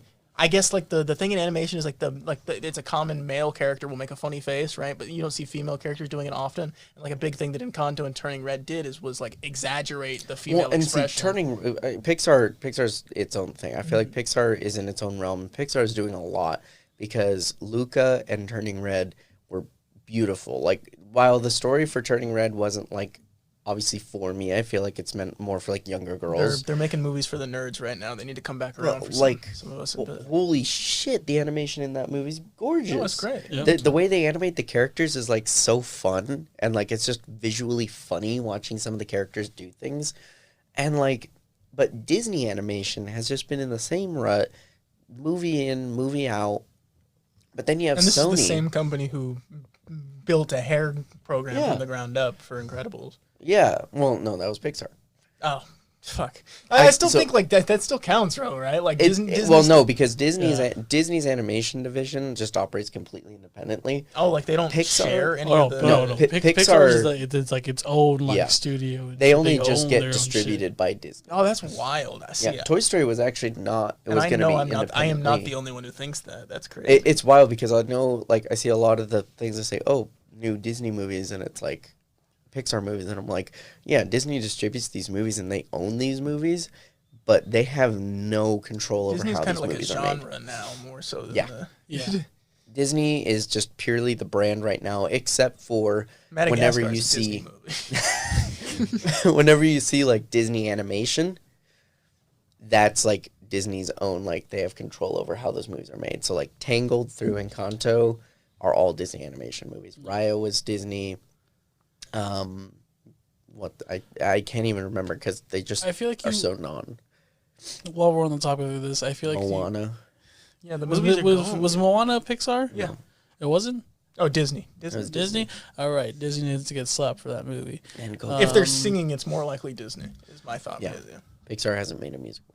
Yeah, no. I feel like when it comes to like Pixar versus Disney, you'll see a lot more people crying, like, not crying. We'll point out to Disney that they're just kind of like, they're just making stories about people of color just for the sake of it, while like Pixar like goes into like, you know, I guess a deeper dive into like, you know, people, like the culture that they're trying to represent and get actual people on board with it though too. I didn't mean they did that for Moana on the Disney side, but I still feel like there's a lot of flaws in that movie. No, you're 100% right. But Disney, for all its flaws and everything they make, they'll never make a terrible movie. Like I feel like it's one thing I've noticed. Like anytime I'm going to bed now, I'll throw on a Disney movie before I lay down, and it's like Monsters University. Let's go Monsters University. There we go. What? That was a really bad movie. You don't like Monsters University? It's just a lot. Monsters University is an anime filler. That's all that movie is. Monsters University to me is almost better than the first one. Pixar will do these things where I do agree with you. Yes, Pixar will make. Wait, then that makes you even more wrong if you think that Monsters Inc. is a bad movie. It's just no. Monsters Inc. is not a bad movie, but I would much rather watch Monsters University than Monsters Inc. Though. Interesting. Pixar will make sequels to movies purely to test out new techniques Avenues, and softwares and stuff like that. Toy Story 4, the only reason they made that was to test out their hair simulation and like textures. That movie did not. When everyone agrees, y'all, you want to see Woody with some Toy realistic hair? Story is like a big mechanical marvel every time. Yeah, and Incredibles 2, sadly, was not made for the story that was made to. that movie got real like dark at some point. I didn't like Incredibles 2. Yeah, I feel like it got real terrorist. It was good. It was good until they over the top to the terror, like the anti villain or like the villain stuff. Yeah, it was good. It had a good first and second act. Mm-hmm. Yeah, but then the villain just turned out to be your generic villain. Like, oh, you made me this way and shit. And like, come on. There's was like so 80. close. There's 80,000 of you who have the same backstory. That being said, I would totally watch an Incredibles 3 if they made one. they had such a good Samuel Jackson needs a bigger role in that one though. Yeah. They had such a good thing going with the screenslaver. Like, that was such a cool character and a cool villain. And, there was actually, some genuinely, kind of scary elements about it. And then they just completely fucked it into the ground. And The scene where she sneaks into the apartment is that's a great scene. good for a Disney movie. Yeah. I just feel I feel like there's just too much. I feel like when you're just playing into like a Disney corner, you write your stories and you base your outcomes based on whatever is going to be With Disney, there has to be a happy ending and shit. I would have really liked it for Incredibles 2. You just don't figure out who's the screensaver is and stuff. Maybe have one final big battle and stuff like that, and there they go. Like a Scooby-Doo. Yeah. I just feel and that's why I'm really enjoying Moon Knight, is because I feel like they're actually letting Marvel do something not Marvel, they're actually letting a creative do something within these bounds of this universe. And while it's not, I know a lot of people are like, Moon Knight needs to be bloody, and I'm like, it's not that, it's not that bloody, but there's I don't think it needs to be bloody, but the way that there's some doing good it, action. I haven't watched episodes 3 or 4 or 5 yet. Has it stepped up in combat? Has there Episode been more 3 fighting? has some good action. 4 and 5 actually, and this isn't a spoiler, I would say out of all 5 episodes, we have about 20 minutes, not even screen time of Moon Knight himself, which is great, because while I love seeing Moon Knight and I love seeing the action, the stuff they've done with the character so good. is wonderful, because it feels like an origin story now. It doesn't feel like my problem with some of the other Disney Plus shows, especially I really enjoyed Hawkeye. Hawkeye was really fun, but I feel like they focused too much on giving us an action scene every episode that we lost a lot of development for Kate. And Kate kind of became like this one-off character where like by the end I really cared for her and I really loved her character and I want to see more. But it's just like I've kind of forgotten about her already.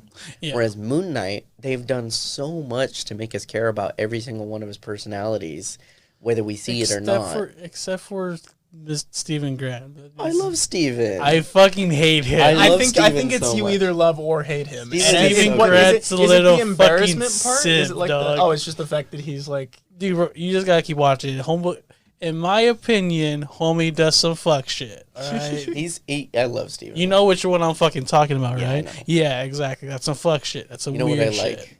I love that bit, and you'll see it in episode 3. But there's a bit where on screen he turns from Mark to Steven.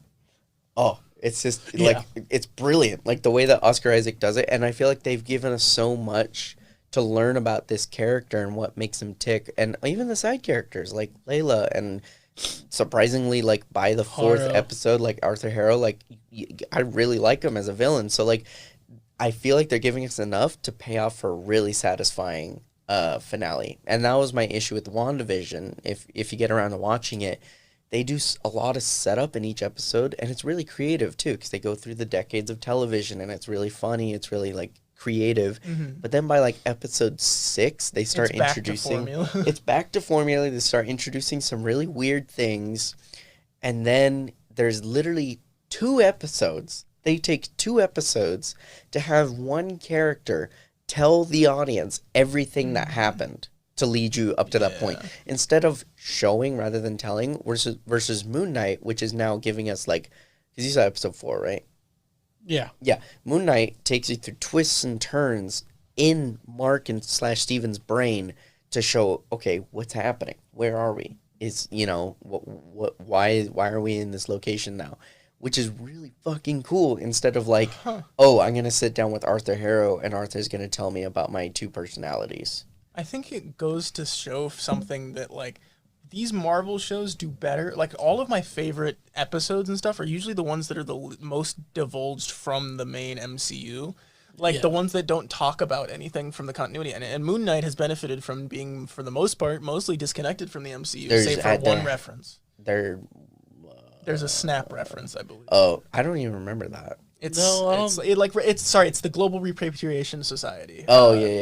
Reference, which talks about the people who get, which if you didn't watch Falcon and the Winter Soldier, they're a big thing in that. Yeah, they do mention that, but besides that, there's literally no references to the MCU. Yeah, which I'm like, and I think that's what makes it like refreshing. It gives it plenty of room to breathe. Like when you're not constantly thinking, like with Hawkeye, the big issue was while it was coming out, every episode people were like, "Oh, are we going to see this person? Or are we going to see this person?" And then like we eventually did end up getting 2 cameos, but it was like everybody was just like, "Oh, are we going to see Spider-Man?" Like, "Oh, are we going to see?" Like it was less of.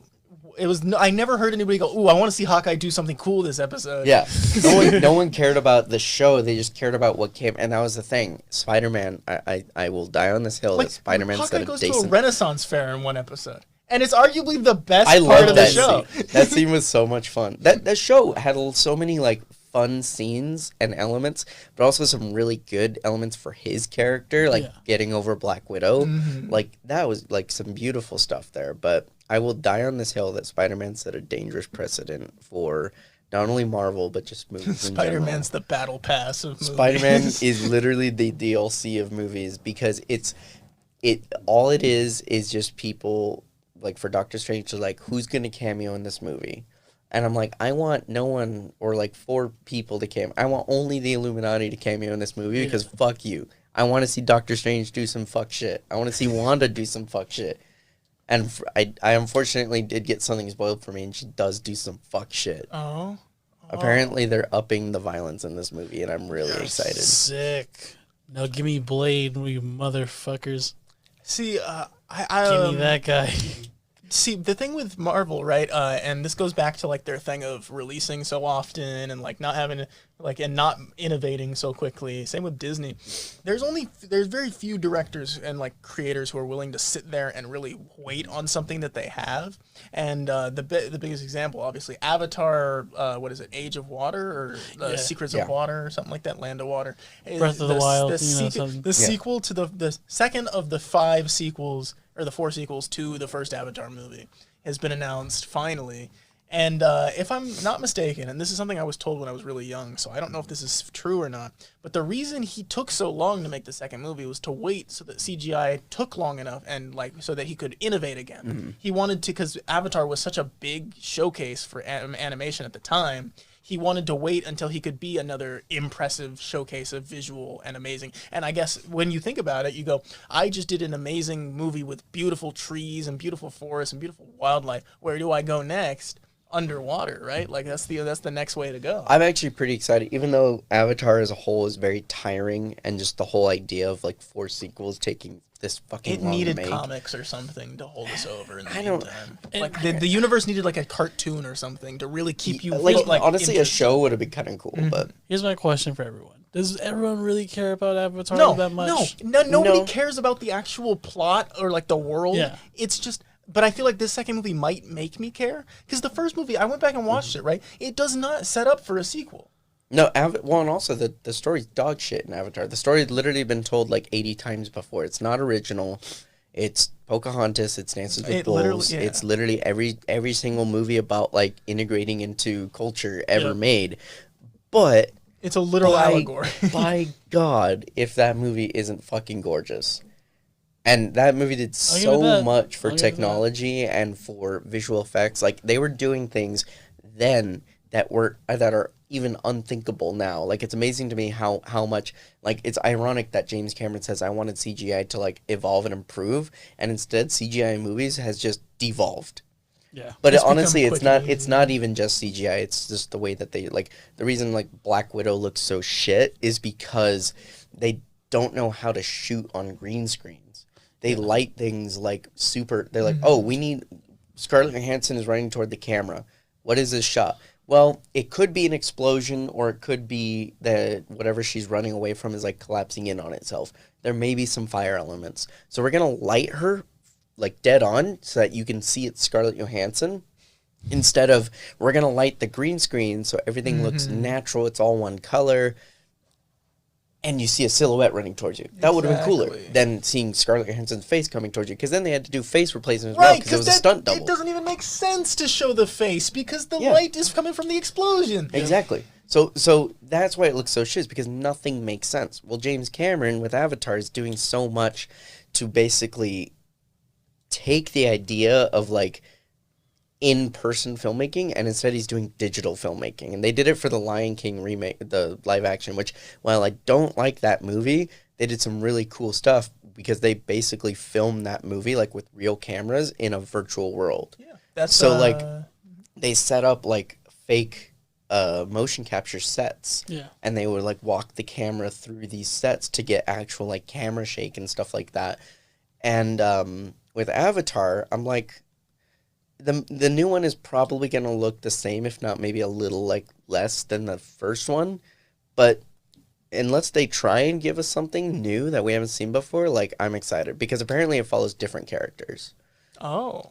I had some friends go to CinemaCon. They watched the first like 10 minutes of footage from the movie, and they said it looked gorgeous. And it's none of the like. There's references to like That's Jake the Sully best part, then. and what the Because my Na'vi. thing was like, how the fuck are you going to get that same guy back Yeah. for this next movie? I'm like, even like it was like, how long ago was that movie? Fucking 2008. 10 years Yeah. ago? Like, Yeah, I'm like, you want us to care about Yeah. characters from fucking and I know that that that actor was like, he was so excited to come back. Like, he wanted to do another Avatar movie. I was Yeah. like, dude, you are not popular anymore. Yeah, Yeah. like what's it called? People know you from this movie alone. played if that they think hard character, enough yeah. about it. Yeah.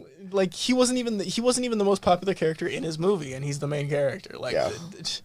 it's but We just wanted, so people just want to see two aliens fuck and just not feel weird about it. no, that's it. right. Yeah. It Never was forget, I saw Avatar when it came out, and you know, it was big, chunky 3D glasses. Like, it was a pain in the I ass. missed that. Dude, I missed those. Those glasses were the legit. Those were the best. It was like one of the best theater experiences ever.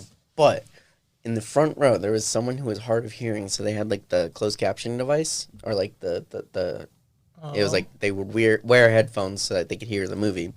But I think they gave him grown-ups instead, because Homeboy was laughing in all the wrong parts, and then he left like 90 minutes into the movie, and I was like literally someone would die and he would just be like cracking up. And I thought like it was a joke, but then like he would laugh like during dialogue scenes, like all, and like they gave him the wrong movie. Oh, Like dude. that shit was funny. Wait, is it a? That's hilarious. I'm sorry, but like I couldn't imagine sitting there and watching a movie, and then like you're hearing Adam Sandler doing like the Adam Sandler whatever voices, like during a death scene. You're just It's watching like the Endgame death scene, and it's like the scene Jack from and Jill and shit. Yeah. No, that was funny. I think I saw that movie like 4 times when it came out. That movie blew my mind. I wish I would have seen it in theaters as a kid. I feel like that would have changed my life. It was a great. I saw that movie in theaters. I think I was I know one of the things I want to try once I move and I get my stuff figured out is they now that with like VR and stuff like that with the VR tracking, you have the ability to do stuff like digital filmmaking where all you have to do is take one like tracker and you can put it on any object and it acts as a digital camera. So as long as I'm wearing a bunch of trackers, I can essentially do like motion capture. Yeah. So I want to try that out a little bit, see how that goes. But I have to actually I have to learn how to model shit first, throw it over the animation. But You know what I'm excited for? Top Gun. Top Gun. Top Gun looks so fucking cool. Why are people such excited for like a fucking movie that came out? It's, I what's think it's like a funny? culture. It's like it's a Fast and Furious thing. It's like a cultural phenomenon. I guess. Not even. So like Top Gun Why are you is so dog obsessed shit. with- well, Top wait. Gun is dog shit. If I'm being honest, the movie, like again, the story we've seen it before. Like Is there's this nothing. Sharknado with jets? Is that what it No, is? it's just it's a cool movie because it was like it was one of the first movies because every single like plane movie they made before, like about like aerial combat plane movie was done like with miniatures or green screens or some kind of VFX. It was the first movie that actually put cameras in the air with fighter jets. And while at the time they couldn't send cameras at that same speed, they were capturing like actual dog fights in the air. So it was really revolutionary. It was really cool. Also, it's a really gay movie. The homoerotic undertones in that film are so strong. Oh, dog, what's it called? It's just homies just being with the homies, Yeah. bro. And That like movie laid out the blueprint for all yeah, exactly. That movie invented for all Discord communities as that act as movie sus as possible. invented homies being sus around each other, if I'm being honest. That volleyball scene. But yeah, it was a revolutionary movie, but it kind of just like it went down as like kind of like a little cult classic.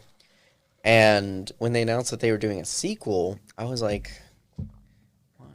Like, why are they going to do a sequel to Top Gun? Like, Is you Tom can't- Cruise flying this jet into the Scientology building in LA? Is that how this movie ends? No, No, Tom man. Cruise actually surfs the jet in this one. Yeah, he he does it actually- himself. yeah. But is it into the Scientology building? That's all that matters. Well, actually, he kickflips it over the Scientology Yeah. building at the last minute. Okay, all jokes aside, that would be fucking Tony Hawk sit or like fucking emulator and Dude, shit. you know Tom how long Cruise has is it been since we fucking- had a skateboarding movie? Oh, It's Like I been feel a like while. we just need movies about simple shit again. that one documentary with Dogtown and Z-Boys. Yeah, that one. But documentary is different though. Like I mean, like a comedy movie where it's like, or like where the crux is skateboarding. Like I heard somebody said this. I I don't know. feel like that was just kind of not like I was a watching a podcast. Somebody said this the other day. It's like there's no comedy movies got ruined by the need to have like a fucking like a character arc and like a happy ending and like character development, like a lesson. Like as soon as they started developing you watch these people grow towards the end. Like as soon as we stopped doing the Adam Sandler movies where it's just like a funny guy who's good at golf. Yeah. A dude who's mentally challenged becomes like a Yeah. Oh, Have you ever seen Hot Rod? yeah. Oh, That's the perfect example. It's like- Hot it's like- Rod is fucking amazing. Like, And same like with Popstar. Like those Yeah. like all of Andy Samberg's and the Lonely Island stuff is so funny because of how like all that movie is just like all of their jokes in one movie. Yeah. And they like barely write a story around it. But like, here's the thing though too. You look at the dates that those movies were like created and stuff. Take a handful of those jokes that they do, not passing it. I think that's just genuinely like, and it's unfortunate. It's because of stuff that happened with like Will and like Chris Walker stuff. It's stuff like that makes people not want to pursue that stuff anymore though too. I mean like, because like you're right. People want more out of movies than what they're being given to. Judd Like- Apatow ruined comedies, changed my mind. That's exactly what Yep. they said. That's Yeah, exactly Judd, what they said. and you know what's funny is Judd Those movies Apatow is one of my favorite like writers, directors of all time. Did he do Year One? No. Judd Apatow, he did Knocked Up. Knocked Up wasn't even that He's funny. responsible for No, that well, plot see- structure where it has to be like. Well, and see, that's the thing.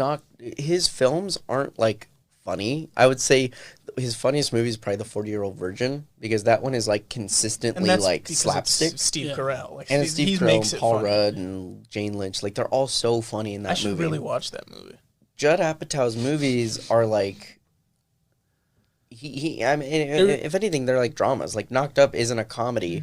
By the title and the poster, you'd think it's Is some Knocked kind Up of the one where goofy she pretends comedy. to be pregnant the whole movie? No, it's the one where basically it's basically about a guy. He's He's gets friends a with girl a- pregnant, and he basically has to man up and Oh, decide gotcha. to So either then by be the end in of the her movie, life. I imagine that Yeah. he gets his shit together and they raise a kid. It's right? basically like he has to decide to be in her life or not. And the movie's like fucking 2.5 hours. It's a great film. I love it to death because it's so well written, it's so well rounded, but it's not a comedy.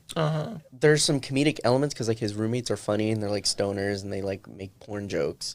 And there's this running gag in the movie about Spider-Man 3 that's fucking hilarious because it was made around the time that Spider-Man 3 was coming out.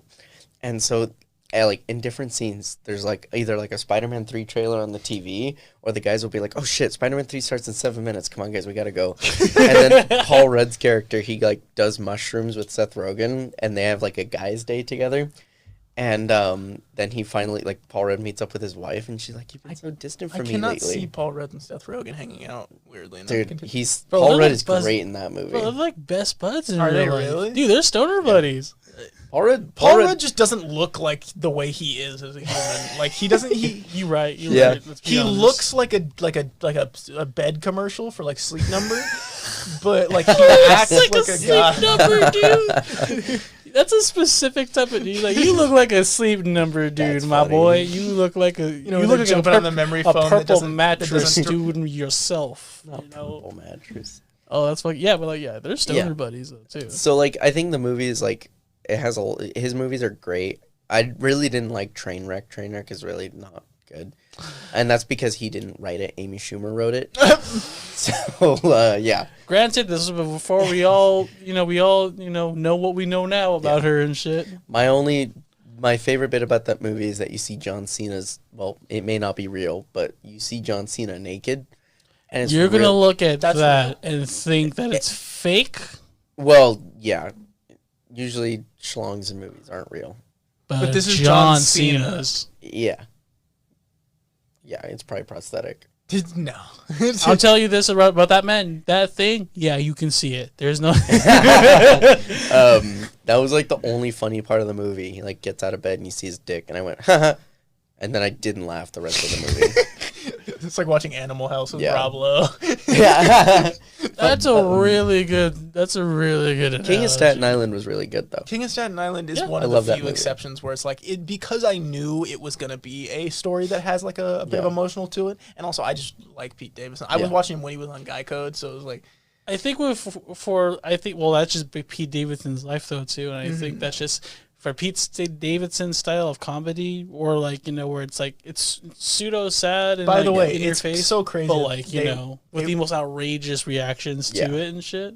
it's crazy that they waited until he finished that movie to give him his happy ending, and now he's with Kim Kardashian. That's funny. And now it's It's like, Hey, it's you like know I can only what? imagine where my life will go. Here's from the here, and then thing. it's I've been seeing so much shit about like him and Kim K, and I'm like, you know what?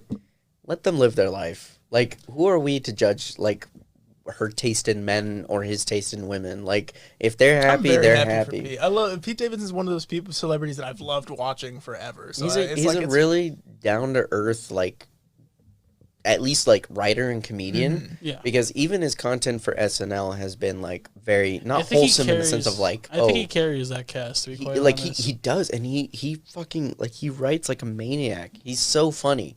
Because like when you write for SNL, you're like under so many restrictions, but even still he breaks through that. And he does Yeah. some genuinely good stuff. And so like I feel like he's definitely like one of my idols in the sense of like writing and him, performing. Andrew Schultz, a couple Yeah. like the comedians who are up there. In terms Schultz is a freaking different type of dude. You can't.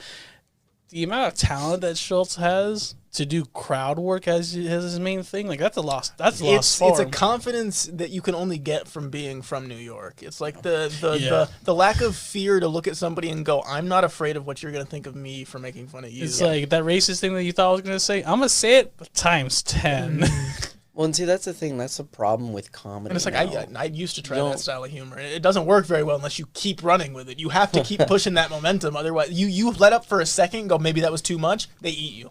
It's over. Yeah, it was as soon as they sense remorse, it's immediately there. But then again, like I feel like I knew what you were gonna say next. Like with comedy shows now, people coming with these agendas and shit and these pre-notions of like in that space and time and shit. All of perspectives that you have about the world, morally ambiguous or not, are supposed to be left at the door. And people bring their shit to these comedy shows, and then what does the comedian do? Use it against you because you're just giving him content. Yeah. Comedy is now, for the most part, especially like when it comes to film and TV, it's written by a committee and not comedians. Yes. And I watched The Lost City, that movie with Sandra Bullock and Why is she Channing still? Tatum.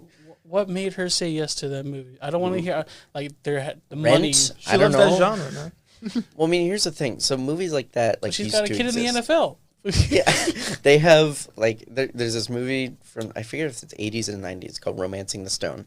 Great movie, love that movie. I used to watch it as a kid. You watched it; it was like my mom's like favorite movie, and like I saw it so many times, and it's so endearing because it's basically, it's just so like wholehearted in its story. It understands what it wants to be and needs to be, and it doesn't overstay its welcome. Yeah. And its humor isn't forced because it was written by actual comedians. Well, The Lost City, Romancing the Stone sequel with Dwayne The Rock Johnson. I'm actually on board. The problem with The Lost City is that one, it's not funny. I'm watching that movie and I'm like only laughing because the things aren't funny, and I'm like laughing out of pain. Like it pains me to hear some of the things these characters say and do, and I'm just like, people like are writing this movie to like cater to what they think people want to hear. So right from the start, this character who's an author, and she has a publicist and a social media manager. Well, the social media manager is just walking around like this, like taking pictures like this, as if like some boomer wrote it. And I'm like, oh, let me just do this TikTok real quick. I'm like, and they're like so exaggerated and over the top. And then the next thing you see them, they're just like an alcoholic. And I'm like, so that's the humor, is that they're depressed because they run social media, so they're an alcoholic. That's their character. Her manager is like this super bossy woman, and it's like, oh, because she's a bossy woman, she has to have a giant pink purse and giant blue stilettos, and she has to be awkward in every scenario until the very end of the movie when she's like a boss bitch. And it's like, I don't get it. Like, why is that supposed to be funny? And then all of a sudden, the whole movie, they're just making fun of Channing Tatum, like, his body parts, because for some reason it's funny. It's like every ounce of, like, character that you feel like you could have any remorse for these characters, you don't. I only had, like, any sense of, like, sympathy for the villain. And that's a problem. Isn't the villain fucking Harry Potter? Yeah, it's Daniel Radcliffe. He was terrible in the movie, too. Like, they didn't give him anything to work with, and it was just a cringe fest. Because it's just, What are some other projects that he's been on that's actually... Swiss Army Man. The Swiss Army Man is so good. Guns Akimbo. Guns Akimbo was not That good. one's good. I was going to say, Horns. like, I didn't see that remember when he first started I've seen out. none of those three, but I've seen screenshots that all look equally unhinged from all three. Swiss so- Army Man is fucking... Daniel Radcliffe just only agrees to movies where he either one doesn't have to act, or two he gets to do something completely batshit insane. Good Yes. for him, honestly. Yeah, no, like trying to be like not like I like the fact with him is that he doesn't want to like I don't want to be like just the Harry Potter He's kid and shit. really separated himself from that, which is good.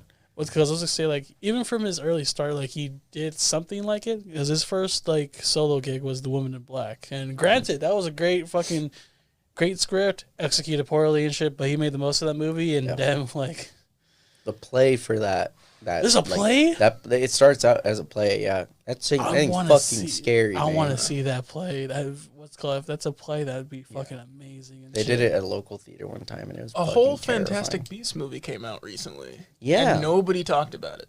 Good. I didn't see it on like a single thing about it on Twitter. Like, I saw an IGN thing and The more we don't support J.K. Rowling, the better. I think like that's why the old Harry Potter movies are good, is because she didn't write them. See, I didn't know that she's been stretching these Fantastic Beasts books that she wrote 12 years ago out. I thought these books were being written still. Like, I thought she was writing them and publishing them and making the movies as they're going. I didn't realize she hasn't published a single thing in like 10 years. No, she's a legitimate terrible human being, and I'm actually.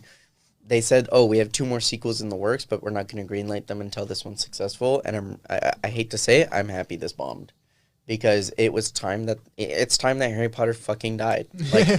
Like Very much so. We don't need more Wizarding We've got World Percy stuff. Jackson on the way, and it's time to give them a shot. I think in general, just man, I don't even know if Percy Jackson's gonna do it though either. Well, they're Probably using not. the kid from the Atom Project, so and it looks like they're going to take their time because I he's know real little. So. Rick Riordan is actually like writing the show. He's an amazing writer. He's a from great Utah. writer. Did you ever guys hear about that or hear the book series Fablehaven? Yes. Yeah. Yeah, same. What's it called? That dude too. He's done the Red Pyramid series, Yep. which is the Kane Chronicles, which is the one I read. The I only didn't read thing Percy I Jackson, worry but- about, and I know it's not like Netflix, but like 13 Reasons Why, great book. And the guy who wrote that book, he grew up in San Luis Obispo. It's like right where I live. And the whole book is actually written around a fictionalized version of San Luis Obispo. So like I know all the different like locations that he writes about. And he was involved in the writing process for that show, and yet for some reason that show was just dog shit. Yeah, after season 2, after season 1, it's just, it's really, it's really dumb. It's really bad. It's bad, and that's what I'm concerned about. Like Percy Jackson, is that they've tried once before, it didn't work, and obviously that was because big Hollywood tried to do something with it. I remember I watched the movie before I read the book, and I thought it was the best thing ever. I'm like, this movie fucking rocks. Hell yeah. And then I read the book. I'm like, this movie fucking sucks. Hell nah. And so, like, I don't know. I just feel like if Disney already ruined Artemis Fowl, and I'm like, if Disney's in charge of Percy Jackson. I remember when they came out with that shit, and I'm like, I remember reading the book, like, someone. The name Artemis Fowl to me was always such a big deal as a kid. I never read the books, but whenever I heard it, it was a powerful sounding name. I always remember this one So girl in my middle school, or like I went to high school. I like spent like my entire like childhood growing up with her. She was just always obsessed with it and shit. Like she grew out of it, but in high school and like it sometimes like peak out. And I'm like, this is a little weird. You guys think we'll ever see a That's a 39 Clues? Great book You series. guys ever think we'll see a 39 Clues movie series? Or TV series? The 39 Clues, that book series that show up at the book fair. If you look at the picture of like the cover, you'd recognize it. Yeah. But I was looking at like old book series, just when I was bored, because I'm trying to get into reading again when I move again, to try to get myself some hobbies. And I was trying to find old stuff that I've read before, but that was one of them, the 39 Clues. And it's like I was talking about how that was the best way to get to set yourself up for 39 books and get people invested. Yeah, in the I remember series. that shit. Oh my god, those books! Those were so wild, dude. Like how else do you set yourself up for permanent success? I'm gonna write 40 books. Books were like those kind of books. Like I remember, like they just they took all of my time, and like I don't know. I just feel like there's certain things that you shouldn't touch in movie form. They did well with the Hunger Games until Mockingjay. Maze Runner was alright. Maze Runner's good. I actually really enjoyed those movies. They've done some things in those movies that like went really under the radar, and I don't know why. The Scorch Trials was a really good movie. I have not seen the second or the third. The second, I didn't see the third one, but the second one is actually really intense. Like they adapted the action really well, and I remember the first one just kind of catching me by surprise. But like Aragon is another one. They butchered that movie. Yeah, Aragon was terrible, and they have an HBO show in the works. But I'm like, the guy. why are you trying to revive something that's already dead? The author is more interested in writing different books than trying to put his effort into a TV show of like a book he wrote when he was in high school. Yeah. So like I don't know, I just feel like it's time for like a lot of people to just like move on from that. Like not everything needs to be adapted. When the Illumination Junie B. Jones movie comes out, I think that's when we've officially hit the end of all No, possible bro. book I think- adaptations. I think once we hit Judy Moody and shit, getting. Did Judy Moody not get a movie? She did. Oh, okay. She I did? I Oh, Judy distinctly Moody in the remembered Not that. So Bummer Summer. Yeah. She got a film. Her and Alexander and the terrible, no good, horrible, Alexander very bad was Day. alright. Those two would have got along so Yeah. well.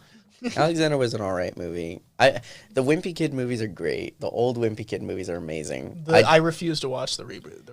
The reboot, but the Not The My one- Roderick. Not My Roderick version, That shit yeah. was so funny. And then I've never the watched show. it. I've never watched like an actor get so like blacklisted so fast. The show on Disney Plus, I don't want to watch the animated show. There's a show. Yeah. Yeah, it's an animated one. Though, Yeah. too, but like, I was never a That book huge series Diary of a is Wimpy Kid weird, guy bro. growing up. It is a weird book series. You know what was a really good fucking movie was Captain That's Underpants. what yeah. Yeah, Captain Underpants They was great. cared, man.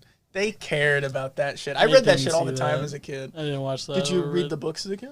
I probably, but like, The little fliptograms, dude. I was amazed at how just brilliant that movie was. Like, it had no right being that smart for It a was kid's Sony, movie. right? No, it's DreamWorks. DreamWorks. DreamWorks did really well with that, and the voice acting like actually kind of works. Like it's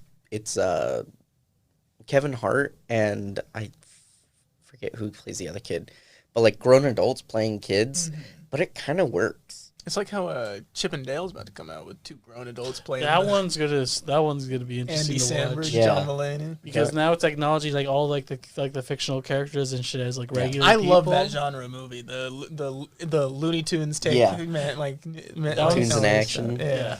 Oh my That's god! really cool. I just need more James Marsden driving CGI animals. in his You're car. right. Finish that trilogy.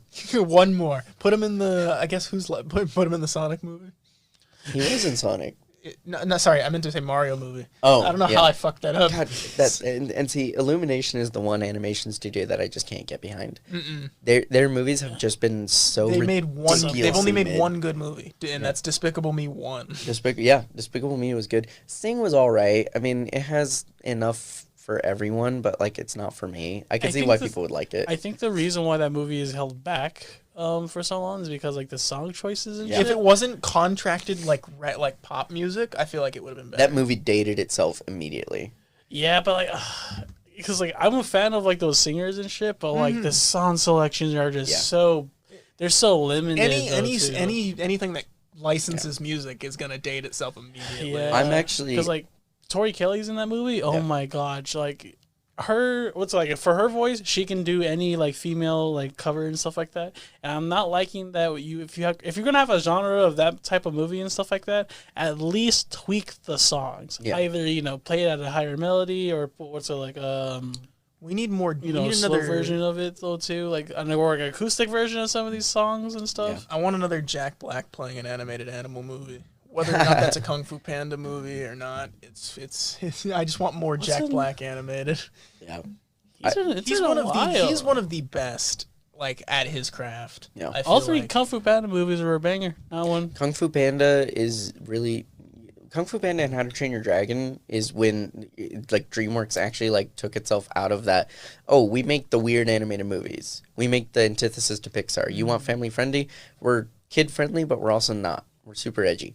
Well, Kung Fu Panda and How to Train Your Dragon are just legitimate movies. They're stories. They're not gimmicks. And I think it's really cool. Kung Fu Panda 2 especially. Yes. Fucking banger, dude. That one is so good. Shen is one of my favorite villains of all time. Yeah, like Shen's really- they did And to such be a fair, good job with Kung that. Fu Panda has a great TV show as well. Yeah. Like Kung Fu I Panda don't does mind not their TV miss show. throughout I the don't entirety mind. of its list, like its discography. It's great. It even had a great online game for a while, like a great video game for the DreamWorks PS2. in general has been, with the exception of like, I'm trying to think of Trolls and the Boss Baby have been How their. dare you? Boss Baby was fucking No, amazing. Boss Baby, 2 no. sucks. Boss Baby's an abomination. Boss Baby is a boss cancer.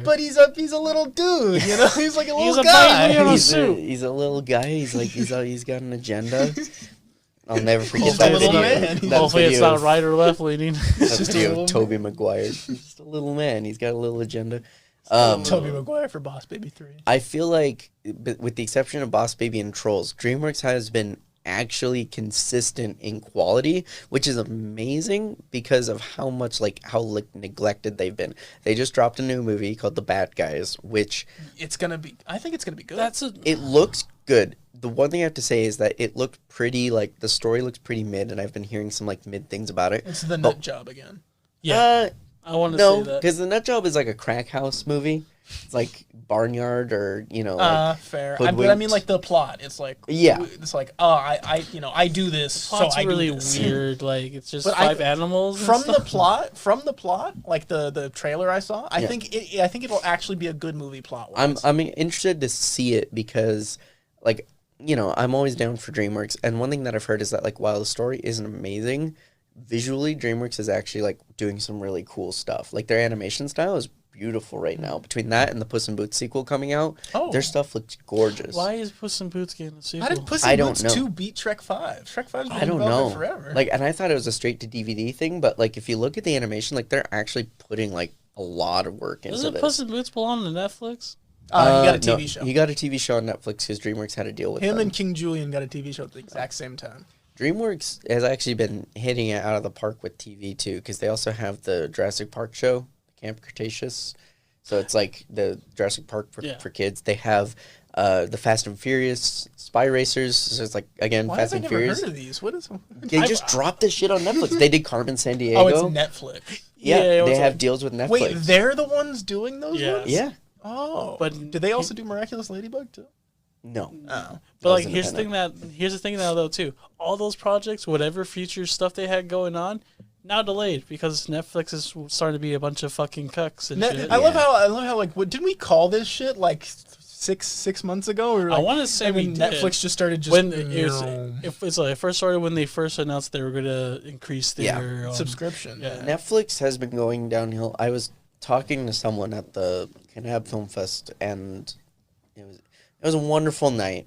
We were getting just absolutely fucking plastered, and we decided to talk about streaming and the state of streaming right now, particularly Netflix. Mm-hmm. And this one girl and I were just going at it because we were talking about how fucking shitty Netflix is.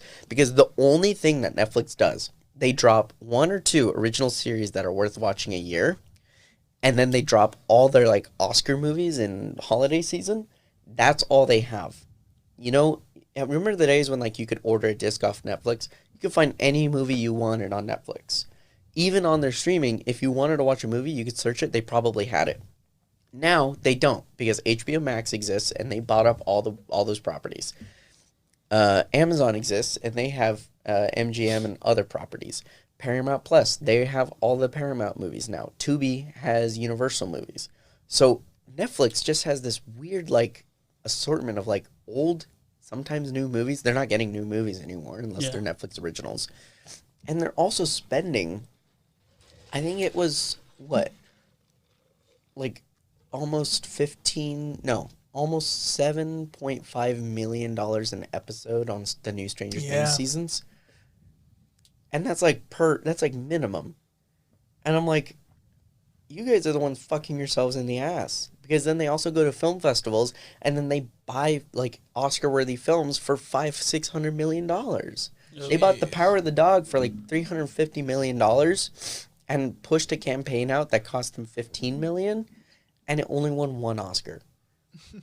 And it's people were raving about the movie, but then after their first watch, people were this movie is okay, it's not great.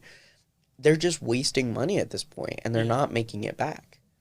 And yeah, I'm sorry, people share passwords. You just need to find another way around it. Hulu finds a way around it. Spotify finds a way around it. Literally ads. Ads or just other ways of increasing revenue. There are other ways to make your money back. Right. But I'm sorry, Netflix, you're spending way too much. Paramount, they know exactly what they're doing. They have 2 or 3 originals right now. One of them is super low budget, and then they have Halo. Oh, Paramount was so smart. They have 6 TV shows they're waiting to release right now. And from the old Nickelodeon. In your bundle that you pay for, you get live TV. Really? You get live sports with Paramount Plus. Oh, see, that changes everything. 1 flat fee.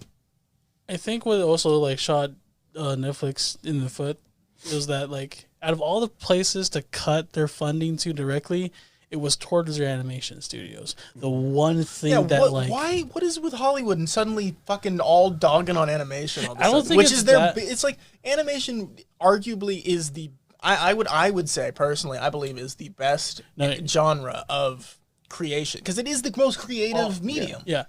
All of Netflix's animation and stuff, like Castlevania, is one of their biggest fucking mainstays. There's supposed to be a season 4 or season 5 and shit. I could not see a Netflix that survives without Arcane. Exactly. That was the one thing that kept me going. Like, okay, yeah, I could see why I would still use Netflix.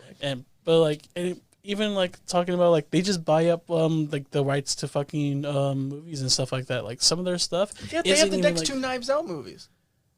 Are you joking? Yeah, they remember when they bought the next two Knives Out movies, and I remember that was such a weird thing to think about. And it's like it's just because they knew it was like, oh, Knives Out was big. Let's grab both of the sequels. Although I will say, if Netflix has one thing and stuff that's like beating it like that helps it with them, I think it's their international movie sections, particularly their Korean, foreign films are all really the good. Korean section is one I haven't seen in any other like. They have a good like, foreign media. section. Yeah, I feel like their Netflix, like especially when it and their comes documentaries to are pretty good too. shooting animation in the foot. Their true crime documentaries ones, are good. Yeah, Yeah, like I think they're. but Netflix honestly, is like the old man streaming. Nat Geo is kind of one-upping Netflix with their docs, and But Nat Geo belongs to and Disney. it's Disney, and Discovery Plus has their own channel, and their stuff is actually like really good, and people are like eating that shit up. But when at the Oscars, they were presenting the award for best animated film, and they said, "Oh, animated films are made to entertain children and to be tolerated by adults," and I'm like, "What?" Yeah, Like, who the it's fuck so are you? Shut the fuck up. bullshit, right? Like, I mean, yeah, if you're giving Encanto the award, yeah, that's what it's for. Yeah. But, like, there was literally a film nominated that was an animated documentary about Pakistani refugees who were literally, like, surviving day in, day out with no food or shelter. And it's like, that's not a movie made for kids to be tolerated by adults. Like, I'm sorry, you're so shallow. You need to see somebody who looks like you on screen in order to feel like you can connect to the movie. If you can't connect to some drawn character, that's on you for not having an imagination, I suppose. Yeah. Because animation, it's like you don't like fun. Then is what it is. It's not that you tolerate it. It's like if the jokes are bad, yes, then it's tolerated. But no movie that is so bad that the jokes are tolerable, quote unquote, are gonna make it to the Oscars. Yeah, no. Well, and I think HBO Max especially, well, they started out gangbusters. They kind of went down by the time, I would say by summer, because during summer people were going to the movies again. So by the time Dune came out, people were like, well, I'm going to go see it in the theater as opposed to on HBO Max. That's why it's so low numbers. But like Mortal Kombat is still the highest day one streamed film on HBO Max, surprisingly. I don't know why. I did a group watch party that day on HBO Max. I do think I know a little bit why. Because during COVID, and everyone wanted to beat the shit out of each other. And everyone's like, I'm not going to beat the shit out of my wife because I love her. I'm going to let these two motherfuckers do it in front of me, and I'm going to like it. Yeah. But yeah. I don't know if that movie's the best movie for wanting to release your anger. It's more of because the main character gets his ass whooped the whole movie. That's his entire. Besides superpower. besides the created character He that was actually has plot. Or He has weaponized ass kicking.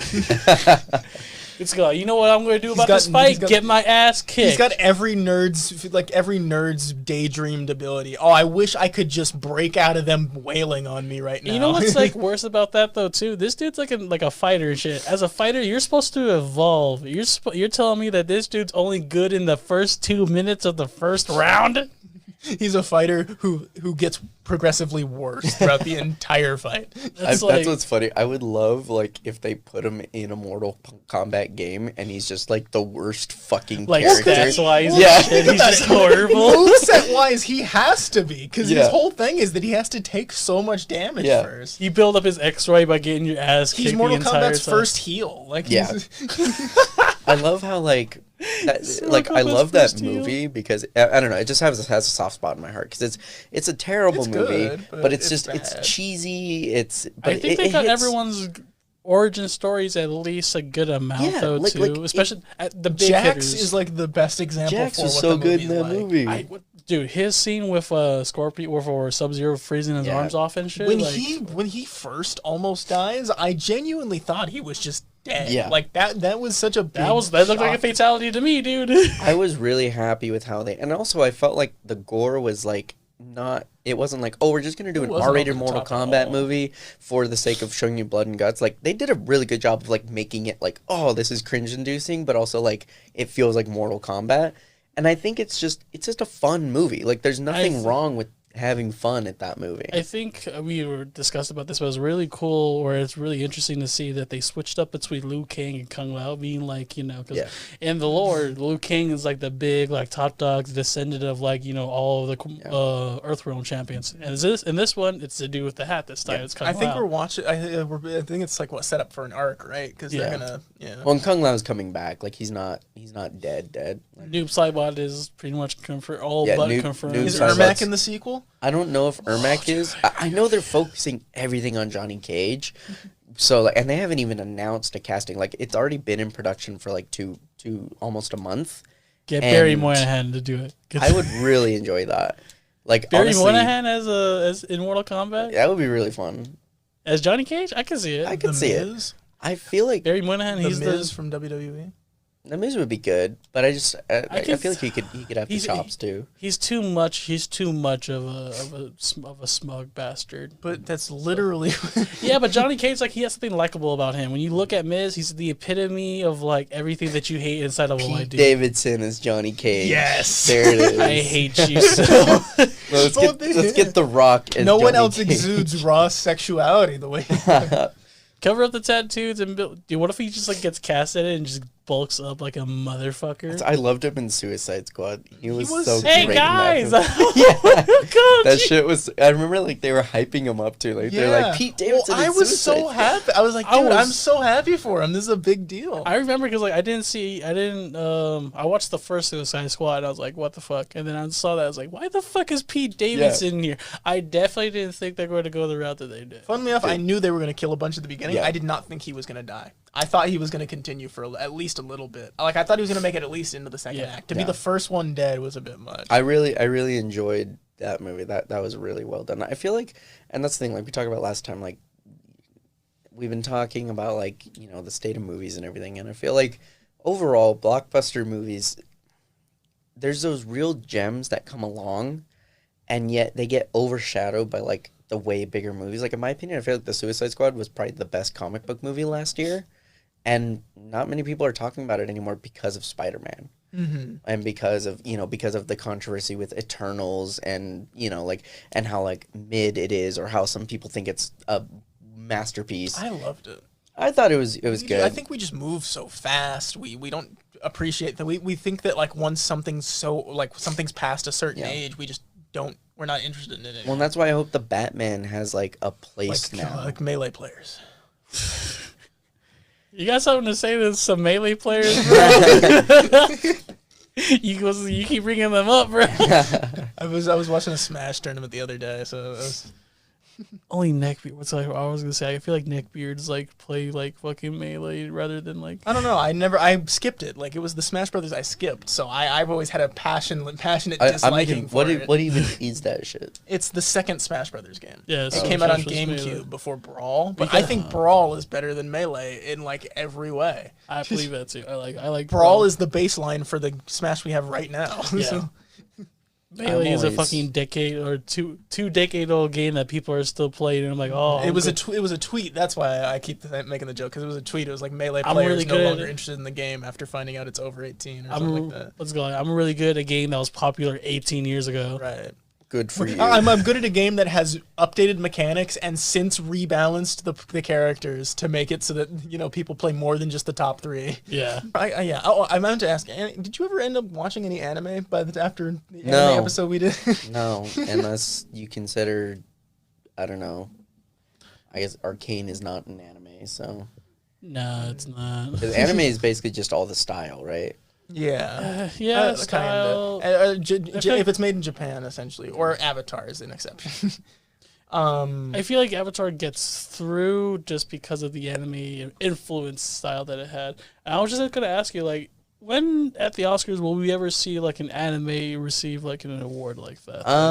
Because I feel like there's so many series that have like come by that like at this point like it'd be kind of weird to not see like an Oscar nomination. I could see a Demon Slayer. You'd have getting, to like, a get. visual art. Yeah, I mean, like, you'd have to have it. Obviously, it'd have to be like a movie.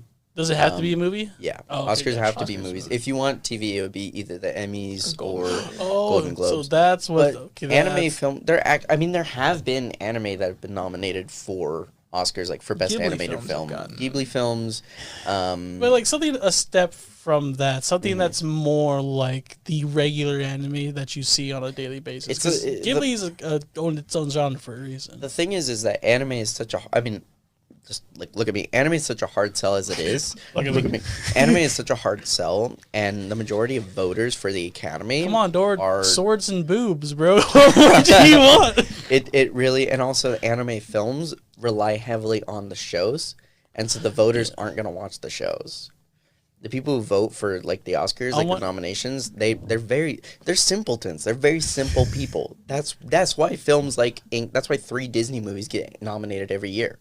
Yeah. Oh, Toy Story was on in the living room the other day, and I realized that I realized I really like Cars. Like I like the movie. Like I was really getting into Cars, and I realized the dead gas station Dynaco is the same as in Cars. It's like I love those little things, man. I love going back and watching. I think it has something to do with like the racing wheel I got and all the interest in like the racing I've been doing. It's been fun. I like it. It's been really interesting. My favorite thing about racing is that in Furious 7, at the beginning of the movie, they're at a street race competition called Race Wars. And it's just there. imagine trying to sell that as like someone on social media, like, "Hey guys, come to my race war." To wrap up is let's go around and talk about our favorite episode or our favorite thing that we've talked about on this show. Favorite thing that we've talked about. That's difficult because I've gone through these episodes so many times. Like I've listened to every episode at least 5 times now. Because I want to say 2 or 3 for each one though too, because sometimes like I'll like go back to hear an old one. And I'm like, oh, I like listening to us. I like that one when we were talking about like our favorite. It was like it's just like talking about our favorite games. Like we all had a the list. first one? yeah, the That first one and was second great. That one was yeah. so much fun. It was definitely something beautiful. I would have loved to do more stuff like that one where it was like because we could have about- done another one when Elden Ring came out or something because so many big games came out. I was gonna say like maybe we have an updated list for our favorite games of like currently though God. too. Because I mean, yeah. I've been playing a shit ton though too. I just barely started Vampire and Diablo 2 actually. Diablo 2 has been fucking. Diablo 2's good. I'm playing ladder, I'm about halfway through Elden Ring and I'm in the middle of Borderlands 3 right now as well. But yeah, I think my new favorite game is like definitely Red Dead 2. Yeah, I'm playing Red Dead 2 as well. Just got to the second camp, so I've been enjoying it. I'm Dog. back on my Tomb Raider shit. Yeah. Are ya? I can't get out of it, man. It's so much 360 fun. versions or the No, on No, PC. PC. The Oh, okay, the gotcha. remasters. also emulators. I just barely found out that my computer can run an emulator though. Hell yeah. now, too. Hell yeah. NBA Street has been my shit. You guys should try, think about putting aside some money for a Quest 2 when you get the chance, because I'm just saying, like, you'd be surprised how big of a addition, how big of an upgrade it is to your repertoire, especially if you already own a PC. Like, I'm gonna have to go get some other stuff for my because I want to upgrade my PC though too. It's just a little Over box. summer, I'm going to be doing a couple upgrades, get a new graphics card and a new case for mine. So. nice. The big part about moving I'm worried about is just getting my whole new setup set up, because it's never about like being comfortable where I'm sitting. It's about being comfortable where the camera's located, the lighting, all that. You have my to think about backdrop. You have to think about more stuff. Fit my green screen in there. It's gonna be terrifying. And every time I move, something always breaks, and so I'm paranoid now. I'm paranoid now that my PC's gonna break and I'm not gonna be able to make anything. And it Bubble makes me wrap, so bro. anxious. Bubble wrap. I know, like I do whatever. Not even that though. It's like it's just like I'll unplug it and then a software thing will break or some shit. Oh yeah. Yeah, like it's like bad luck type shit. Like terrible bad luck type stuff. I know when I get back over summer, I'm really going to be focused on fitness. Yeah. I'm gonna get Fitness swole. dick in your mouth. See, Nice job, Willis. I'm thinking Thank most you. likely, I don't know, maybe we'll come back quarterly or something for Just see if we can hop at just I don't know. I'll text the group chat, see whenever we're I was gonna free, say whenever like I'm we coming can by. just like we can do these like over fucking like online and Even stuff. if we did it through Discord, we could. It's just it's this that's getting like, rid of the video Yeah. studio is kind of something that's Yeah. I'll buy a camera just for that, wherever I'm at. Damn, though, man, get a too. Razer Kaio is a good webcam. That's what I have. I'm gonna stream more over summer too. I'm gonna stream Hell yeah. more like story content. Maybe hell, if I need, I'll fucking stream Fortnite. I don't care. I just want to stream something. Like I want to get. I know certain games. I know, like Minecraft, Fortnite, and like Among Us and Phasmophobia are good games to stream to get consistent viewers.